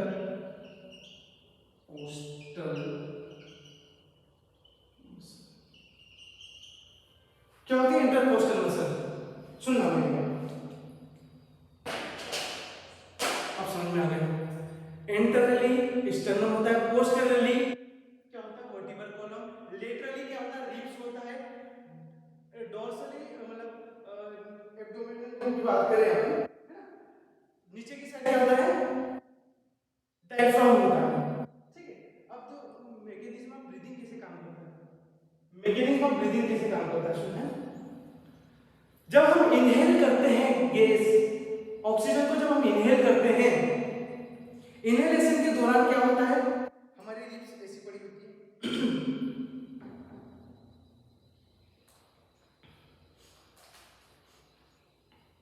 हमारी एक और मैं बताऊंगा बॉयल्स लॉ, इसमें मैं बॉयल्स लॉ बताना भूल गया, ठीक है। अब आपको इसको समझना पड़ेगा, सुना, ये इनके बीच में जो होती है वो इंटरकोस्टल मसल होती है, और यहाँ पे होता है डायफ्राम, क्या हो गया, ये डायफ्राम हो गया,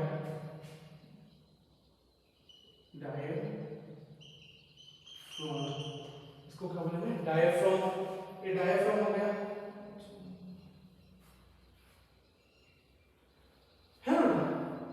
तो क्या होता है सुनना, जब भी हम इनहेल करते हैं, इनहेलेशन में क्या होता है, हमारी जो इंटरकोस्टल मसल है रिब्स के बीच में, ये रिब्स के बीच में इंटरकोस्टल मसल, रिब्स में दो दो इंटरकोस्टल मसल होती है, जैसे मेरी बॉडी है, ये मेरी रिब्स मैंने बाहर निकाली, बाहर निकाल के जो अंदर की साइड है, इधर की साइड मेरे लंग्स है ना, और इधर की साइड मेरे, है ना, बाहर की बॉडी, ठीक है। तो इंटरनल साइड को बोलते हैं एक्सटर्नल इंटरकोस्टल मसल, और बाहर को क्या बोलते हैं, अंदर को बोलेंगे इंटरनल इंटरनल इंटरकोस्टल मसल, और बाहर को बोलेंगे एक्सटर्नल इंटरकोस्टल मसल, बाहर को एक्सटर्नल इंटरकोस्टल मसल बोलेंगे, सुना। तो जो एक्सटर्नल इंटरकोस्टल मसल होती है वो क्या होती है, कॉन्ट्रैक्ट होती है, इसमें कॉन्ट्रैक्शन होता है, इसमें कॉन्ट्रैक्शन होता है, तो आपकी जो रिब्स ऐसी पड़ी है इसमें कॉन्ट्रैक्शन होगा, ये आपकी रिब्स ऐसी पड़ी है, आपकी रिब्स में कॉन्ट्रैक्शन हुआ, तो रिब्स ऊपर, ये लेग्स हो गई, ये कॉन्ट्रैक्ट हुई आपकी एक्सटर्नल इंटरकोस्टल मसल कॉन्ट्रैक्ट हुई, तो क्या हुआ, आपका जो ओवरऑल थोरेसिक चेंबर है, उसका साइज बड़ा हुआ, ये देखो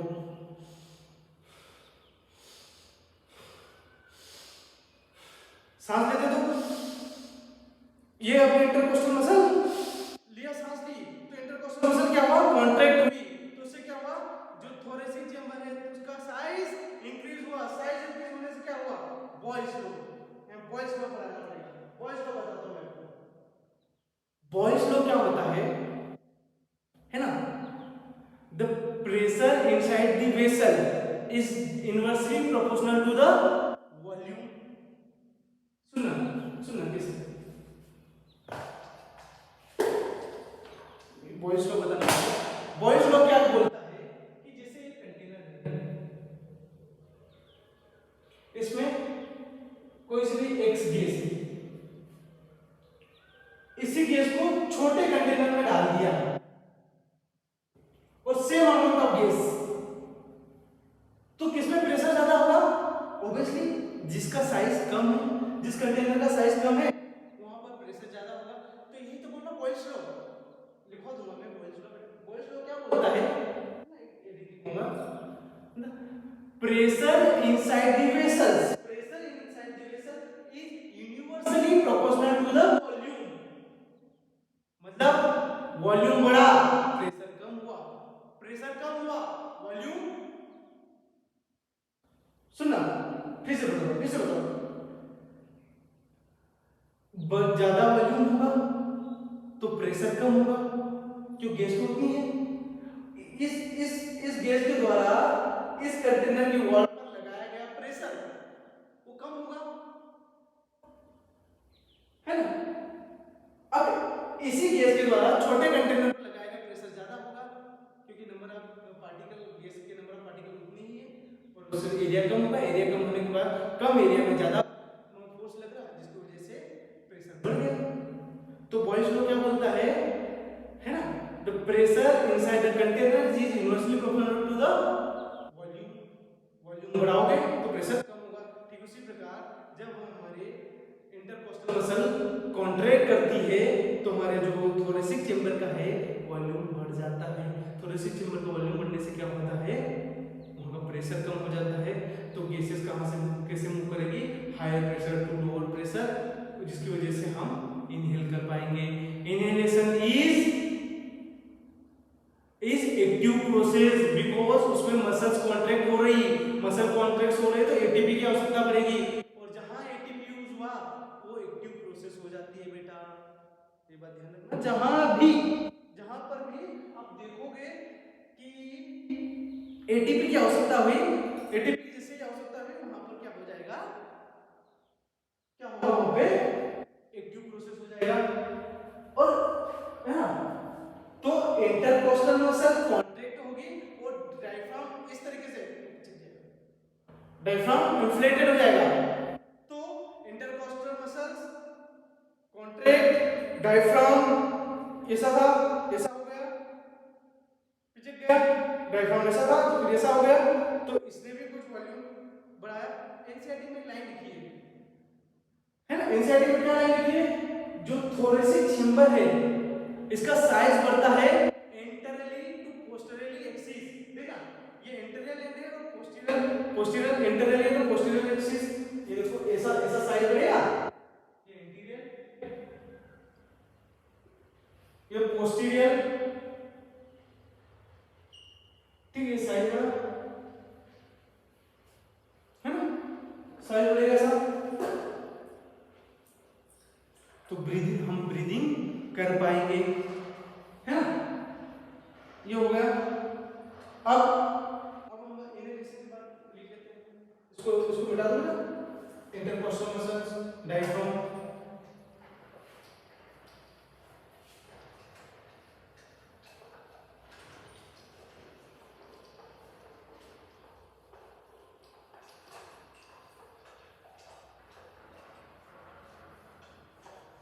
ठीक है। अब इनहेलेशन की समझ,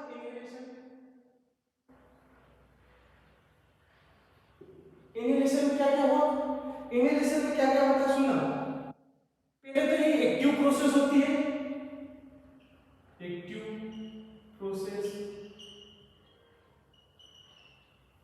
because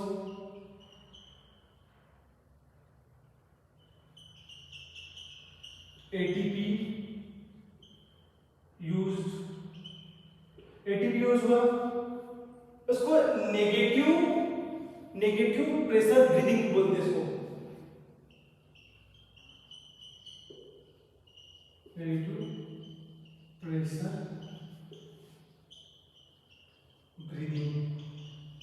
what is negative pressure breathing है ना, जो जब हमारी intercostal muscle external intercostal muscle contract हुई, डायफ्राम इन्फ्लेटेड हुआ, तो एंटीरियरली और पोस्टीरियरली एक्सिस पर हमारा थोरेसिक कैविटी का जो साइज वो इंक्रीज हुआ, थोरेसिक चैम्बर का साइज इंक्रीज हुआ, जिससे क्या हुआ, अंदर का प्रेशर बाहर के प्रेशर की तुलना में नेग्लेक्ट हो गया, कम हो गया, इसलिए हमने क्या बोल दिया उसको नेगेटिव प्रेशर। बाहर के प्रेशर से कम हुआ ना, बाहर के एटमॉस्फेयर में कितना है एमएम ऑफ एच होता है 159 अप्रोक्सीमेटली ना, तो उस प्रेशर से तो कम हो गया, तो क्या हुआ, उसको हम क्या बोलते हैं नेगेटिव प्रेशर ब्रीदिंग बोल दिया। अरे हाँ या ना बेटा, आई बात समझ में। और दूसरी बात क्या करेंगे, क्या होता है एक्सटर्नल इंटरकोस्टल मसल कॉन्ट्रैक्ट हुई और जो डायफ्राम है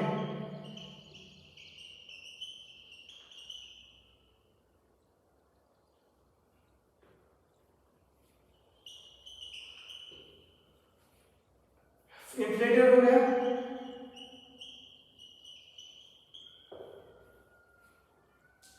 ठीक है, जिससे क्या हो गया प्रेशर इंक्रीज हुआ, क्या हुआ जिससे क्या हुआ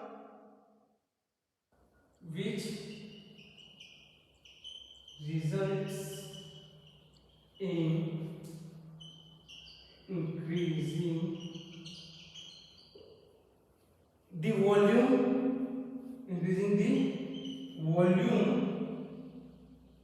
of thoracic chamber,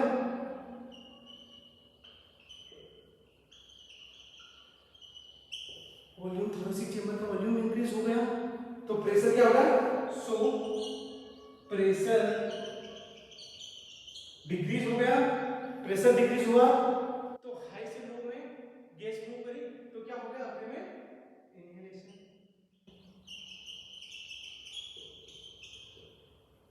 ठीक है, ये हो गई इनहेलेशन की प्रोसेस। आगे बताता हूं मैं एक्सहेलेशन की प्रोसेस।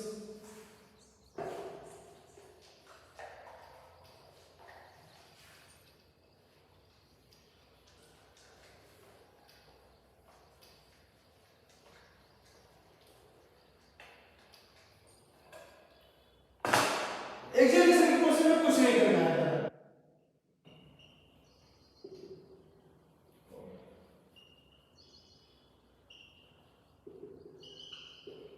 कुछ ज्यादा नहीं करना है। जो इंटरकोस्टल मसल कॉन्ट्रैक्टेड थी उसको एक्सटर्नल इंटरकोस्टल मसल को क्या करना है, रिलैक्स करना है। लव दी एक्सटर्नल इंटरकोस्टल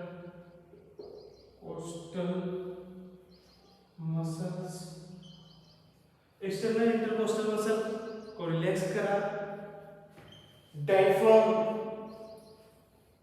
इससे वापस ये स्टेज में आ गया, ये स्टेज में वापस आ गया इन्फ्लेटेड,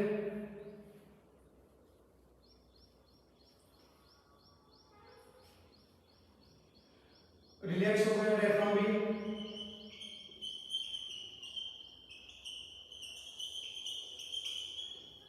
डायफ्राम, तो क्या हुआ प्रेशर डिक्रीज हुआ, साइज डिक्रीज हुआ, साइज डिक्रीज होने से क्या हुआ प्रेशर इंक्रीज हुआ, प्रेशर इंक्रीज हुआ तो क्या हुआ गैस अंदर से बाहर निकल गई, तो क्या हो गया एक्सहेलेशन हो गया।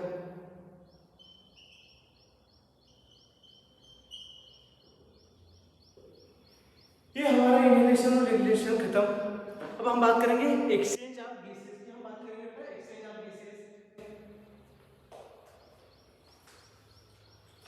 आज का हमारा लास्ट टॉपिक क्या है, हमारा गोल था कि हमें ये टॉपिक्स कंप्लीट करना है, तो हम लास्ट टॉपिक पे चलते हैं। हमारा लास्ट टॉपिक है exchange of gases, exchange of gases, gases का एक्सचेंज कैसे होगा सुनो।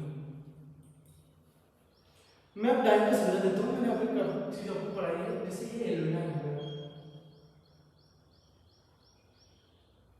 ये हो गया हमारा एलुमिना। एलुमिना O2 रीच होता है, सबको पता है? ये अपने लंग्स का पार्ट है, O2 रीच होता है। ये हमारा हार्ट हो गया, ठीक है, हमारा हार्ट हो गया। ये समझ लो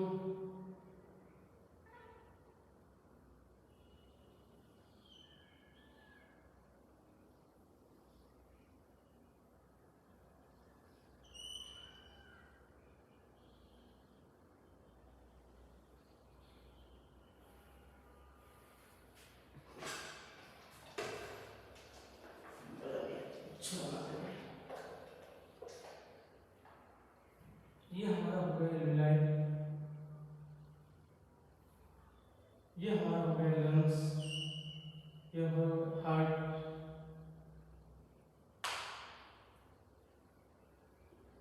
ठीक है, ये ब्लड कैपिलरी हो गई।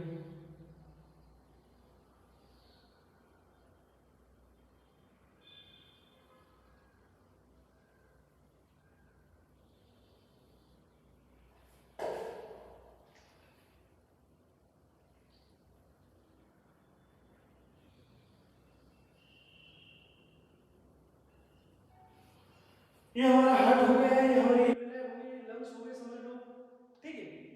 अब क्या होता है यहाँ पे? डीऑक्सीजनेटेड ब्लड होता है। यहाँ पे क्या होता है? Deoxygenated blood.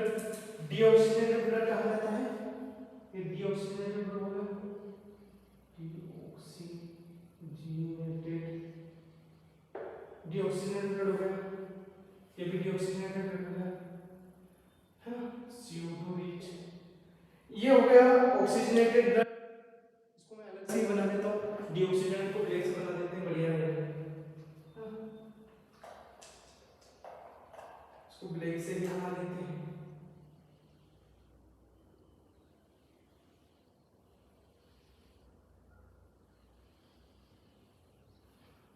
ठीक है, ये डीऑक्सीजनेटेड ब्लड हो गया, ये ऑक्सीजनेटेड ब्लड हो गया।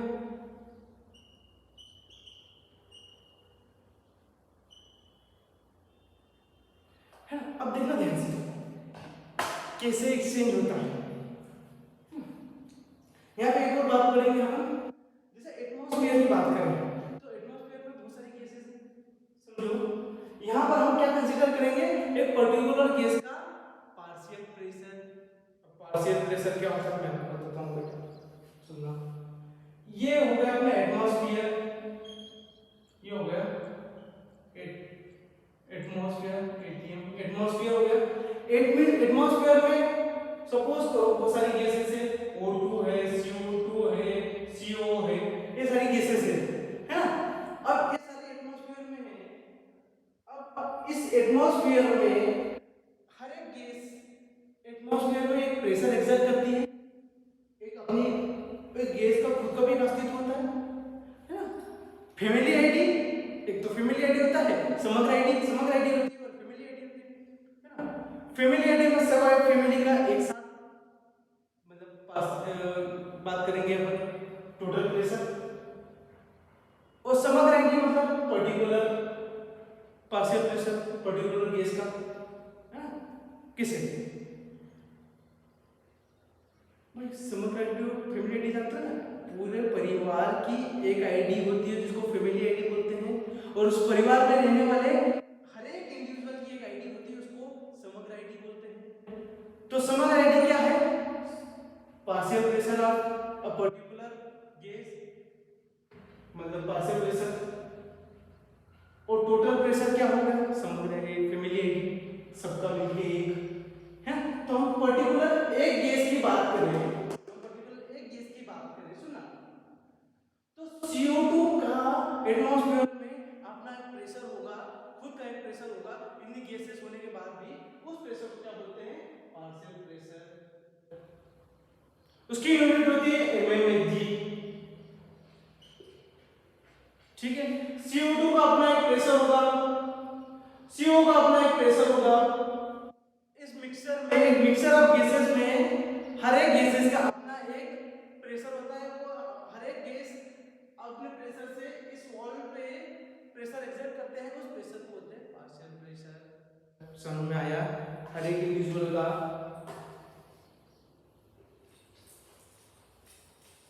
है ना बेटा? अब पार्शियल प्रेशर की बात करिए अपन, पार्शियल प्रेशर की बात करिए। अब यहाँ पे वो गैस किधर से मूव करती है, high pressure to low pressure. अरे भाई ये कमरा है, ये पूरा कमरा है, कमरे में किसी एक कोने में किसी ने परफ्यूम छीटा, तो परफ्यूम वहाँ हायर कॉन्सेंट्रेशन होगा उस गैस की, तो वो कहाँ मूव करेगा, जहाँ लोअर कॉन्सेंट्रेशन है। तो धीरे धीरे धीरे धीरे क्या होगा, पूरे रूम में खुशबू फैल जाती है। अरे हाँ या ना? ऐसा ही होता है ना कि कोने में, एक कोने में छीट दो, कोई बदमाश बच्चे होते हैं क्लास में, नीचे से परफ्यूम छीट देते हैं, फिर सारी सारी क्लास बोलती है खुशबू आ रही, खुशबू आ रही। तो क्या क्यों होता है, gases move from higher concentration to lower concentration, that's why वो पूरी स्मेल है पूरे कहाँ फैल जाती है, क्लास में। ठीक है, यहाँ पे भी कोई फिनोमेना काम कर रहा है। यहाँ पे O2 है, O2 ब्रिज है। पहले तो पार्शियल प्रेशर लिखना है, तो सबसे पहले सब चीज का यहाँ पे सब चीज का अपन पार्शियल प्रेशर लिख लेंगे अलग अलग। तो सबसे पहले जिसका सबसे कम, देखो ये कुछ पॉइंट नोट कर लो। जब अपन एक्सचेंज ऑफ गैसेस की बात करें तो ये डिपेंड करेगा उनके पार्शियल प्रेशर पे। जिसका पार्शियल प्रेशर ज्यादा होगा तो जिसका पार्शियल प्रेशर कम होगा, तो ज्यादा पार्शियल प्रेशर से कम पार्शियल प्रेशर की ओर गैस मूव करेगी। तो ऑक्सीजन और CO2 का मूवमेंट भी ऐसे ही होगा, जिसका पार्शियल प्रेशर ज्यादा है वो कम पार्शियल प्रेशर की तरफ मूव करेगा, जिसका कम है वो ज्यादा की तरफ मूव करेगा। देखना कैसे है। एटमॉस्फेयर, एटमॉस्फेयर से गैस कहाँ आई, लंग्स में, लंग्स में लंग्स से कहाँ आई, O2 में। तो बाहर एटमॉस्फेयर, एटमॉस्फेयर में ऑक्सीजन का एटमॉस्फेयर प्रेशर कितना था, 159 mmHg, इतना था बेटा। यहाँ आकर कितना हुआ एल्विलाई में, 104 104 है ना। और यहाँ पे O2 भी होगी, CO2 भी होगी। अरे हाँ या ना? सब में लिख देते हैं। यहाँ पे O2 भी है। अच्छा, ब्लड में जैसे डीऑक्सीजन है, ब्लड में ऑक्सीजन का लेवल जीरो नहीं होगा, और ऑक्सीजनेटेड ब्लड में CO2 का लेवल कभी जीरो नहीं होगा। ये पहला पॉइंट लिख लेना कि जीरो वैल्यू कभी भी नहीं होगी। दूसरी बात CO2, यहाँ पे CO2 भी होगा, है ना। यहाँ O2 तो CO2 भी होगा यहाँ पे, आगे यहाँ O2 CO2 भी होगा यहाँ पे, यहाँ CO2 यहाँ O2 भी होगा यहाँ पे। सी, ये ऑक्सीजनेटेड ब्लड है, ऑक्सीजनेटेड ब्लड, ऑक्सीजनेटेड ब्लड।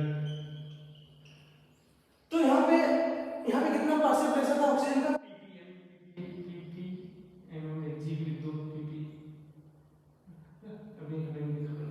यहाँ पे O2 का कितना पार्शियल प्रेशर है एल्विलाई के अंदर, 104 ppm है ना, पार्शियल प्रेशर 104 होगा। और यहाँ से जाते जाते इसका कितना हो जाएगा बेटा, 95, कितना हो जाएगा बेटा, 95। यहाँ पे भी सेम होगा, यही ब्लड यहाँ आया, यहाँ पे भी 95 हो गया। अब ऑक्सीजनेटेड ब्लड में तो ऑक्सीजन का लेवल ही ज्यादा होगा, ऑक्सीजन का ही पार्शियल प्रेशर ज्यादा होगा ऑब्वियसली, क्योंकि ऑक्सीजनेटेड ब्लड है।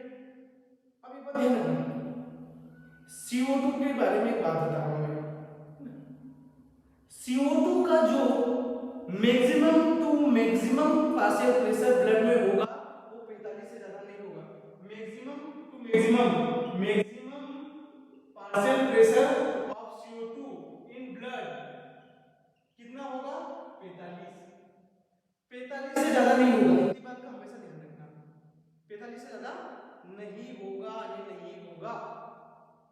CO2 तो O2 तो है 104 95, एलवीएल में 104 है, 104 है और इसमें 95 हो गई।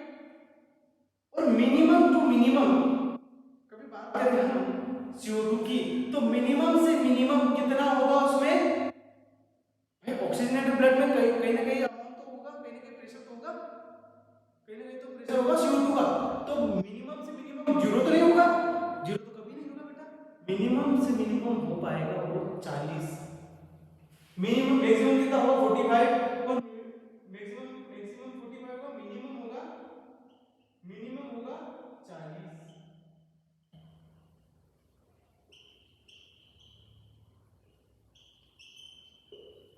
मिनिमम कितना होगा 40।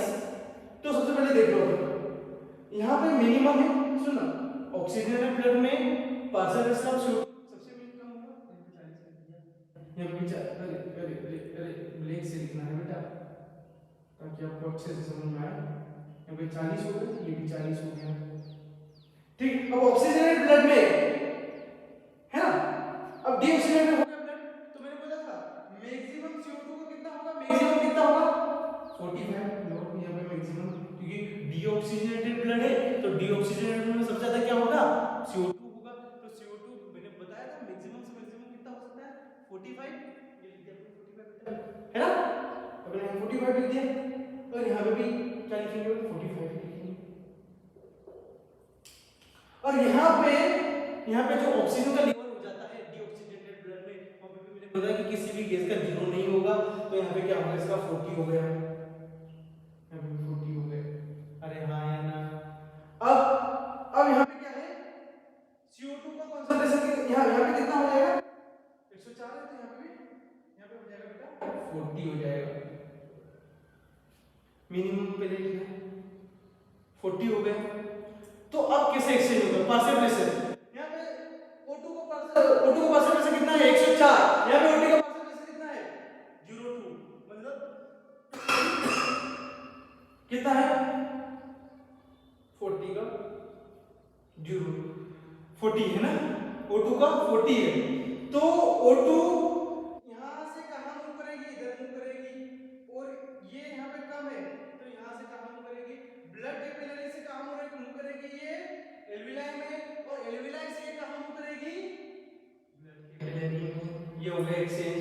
अब CO2 का परसेंटेज कितना है यहाँ पे 45, और यहाँ पे कितना है 40, तो higher concentration to lower concentration, तो CO2 कहाँ चले जाएगा,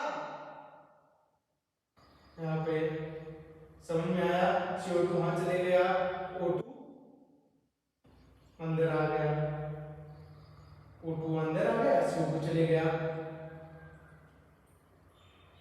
ये आ गया O2। हाँ कि नहीं बेटा, आया समझ में।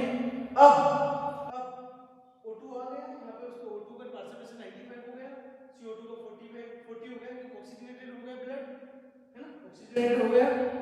अब ये भी यहीं आ गया, यहाँ आने के बाद क्या होता है, यहाँ पे टिश्यू के पास देता है, यहाँ पे सेल होती है, सेल यहाँ पे क्या होता है, जो ऑक्सीजन होता है वो एक नाव पे बैठ के आता है, उस नाव को बोलते हैं हीमोग्लोबिन, क्या बोलते हैं बेटा हीमोग्लोबिन, मैं आगे पढ़ाऊंगा है ना, आगे आएगा। तो उस नाव पे बैठ के अब वो देखता है ऑक्सीजन बड़ा कौन से, अरे ऑक्सीजन बड़ा हेल्दी है ना बेटा, ऑक्सीजन के पास ब्लड बड़ा हेल्दी है, उसके पास ऑक्सीजन आ गई, नाच रहा है, ठीक है, तो ऑक्सीजन आ गई। अब ये ऑक्सीजन क्या करेगी, देखती है ऑक्सीजन, ये ब्लड में देखती है कि यहाँ पे जो सेल है वो बड़ा दुखी बैठा है, बड़ा दुखी बैठा है, क्यों, क्योंकि इसमें CO2 बहुत सारी बैठी है, टॉक्सिक हो रही है, सेल्स मर रही है। तो क्या करता है यहाँ पे जो O2 होता है, यहाँ पे पार्शियल प्रेशर कितना होता है, यहाँ पे CO2 का पार्शियल प्रेशर कितना होता है 45। डीऑक्सीजनेटेड सेल है ना, ये डीऑक्सीजनेटेड सेल होगा,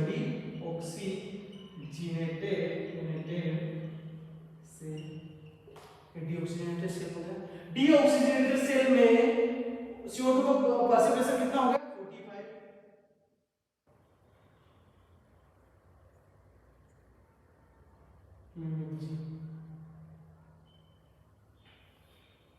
ठीक है 45 और यहाँ कितना है 40। तो CO2 कहाँ मूव करेगी high concentration to low concentration move करेगी और ऑक्सीजन कहाँ मूव कर देगी यहाँ पे कर देगी। इसके पास ऑक्सीजन चले गया वापस इधर आया है ना। पार्शियल प्रेशर कितना कम है यार 45। तो हाई कॉन्सेंट्रेशन से लो कॉन्सेंट्रेशन में आ जाएगी CO2 और O2 मूव कर जाएगी अंदर है ना। यहाँ कम है कॉन्सेंट्रेशन यहाँ पे O2 का परसेंटेज ज्यादा है यहाँ पे इसका 40 हो जाएगा है ना। तो ये 95 से 40 की तरफ मूव करेगी। अरे हाँ है ना बेटा ठीक है। अब वापस बात करें अपन यहाँ पे आ गए यहाँ आने के बाद कहाँ गया ये सारा सर्कल चलता रहेगा। तो क्या हुआ यहाँ पे पार्शियल प्रेशर था ऑक्सीजन 104 था यहाँ पे 45 था यहाँ पे 40 था तो ऑक्सीजन अंदर मूव करी तो CO2 का 45 था यहाँ पे 40 था तो हाई कॉन्सेंट्रेशन लो कॉन्सेंट्रेशन मूव करी। आगे देखो 95 आ गया 95 यहाँ पे देखो सेलुलर रेस्पिरेशन क्या हुआ यहाँ पर सेल्स में क्या मूव करी ऑक्सीजन मूव करी और जो CO2 था अभी भी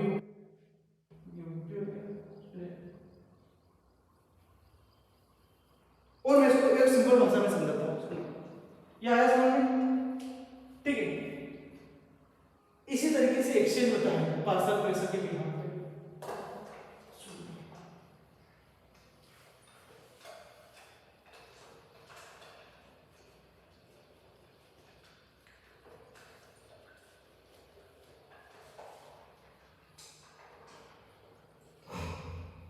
एक काम करते हैं एक चार्ट बना लेते हैं सुनो तो चार्ट सा क्लियर हो जाएगा एकदम। ये हो गया CO2 पहले तो अपन बात करते हैं हर एक के अंदर पहले बात करते हैं डीऑक्सीजनेटेड ब्लड पहले तो ऑक्सीजनेटेड ब्लड की बात करते हैं तो सुनो O2 rich blood oxygen blood CO2 rich blood मतलब डीऑक्सीजनेटेड ब्लड ये ऑक्सीजनेटेड ब्लड। फिर अपन बात करते हैं एल्विलाई की फिर बात करते हैं डीऑक्सीजनेटेड टिश्यू की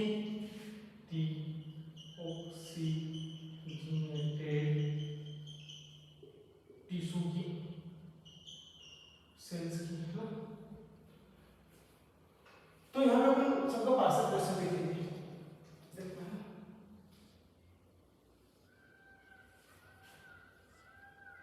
ये हो गया O2 ये हो गया CO2।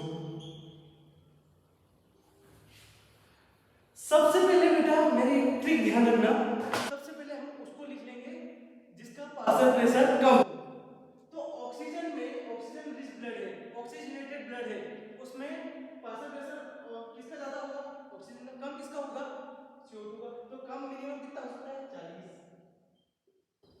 40 हो गया pp है ना mm में जी कर दो 40। अब O2 रिच ब्लड है O2 रिच ब्लड में तो नहीं होगा इसमें है ना। O2 रिच की बात करें छोड़ो तो O2 रिच में ज्यादा क्या होगा CO2 का CO2 रिच में क्या होगा डीऑक्सीजनेटेड ब्लड में क्या होगा CO2 ज्यादा होगी है ना। एल्विलाई में सबसे ज्यादा क्या होगा ऑक्सीजन होगी वो तो पता है हमें। डीऑक्सीजनेटेड टिश्यू में क्या होगा डीऑक्सीजनेटेड टिश्यू में क्या होगा सुना। अब बात करें अपन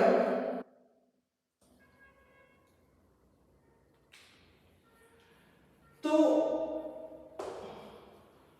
यहां पे O2 इसमें CO2 कितनी होगी CO2 रिच ब्लड है डीऑक्सीजनेटेड ब्लड है तो इसमें मैक्सिमम वैल्यू कितनी होगी 45। एल्विलाई में सबसे ज्यादा क्या है ऑक्सीजन को वहां पे अपने क्या देगा 95। डीऑक्सीजनेटेड में टिश्यू में सबसे ज्यादा क्या होगी CO2 होगी उसका सबसे ज्यादा कितनी हो सकती है 45 हो सकती है। अब सबसे कम ऑक्सीजन इसमें कम होगी तो 40 होगी। एल्विलाई में CO2 सबसे कम होगी तो इसमें 40 हो गई। O2 रिच में ऑक्सीजनेटेड ब्लड में कितनी हो गई इसमें तो 104 होगी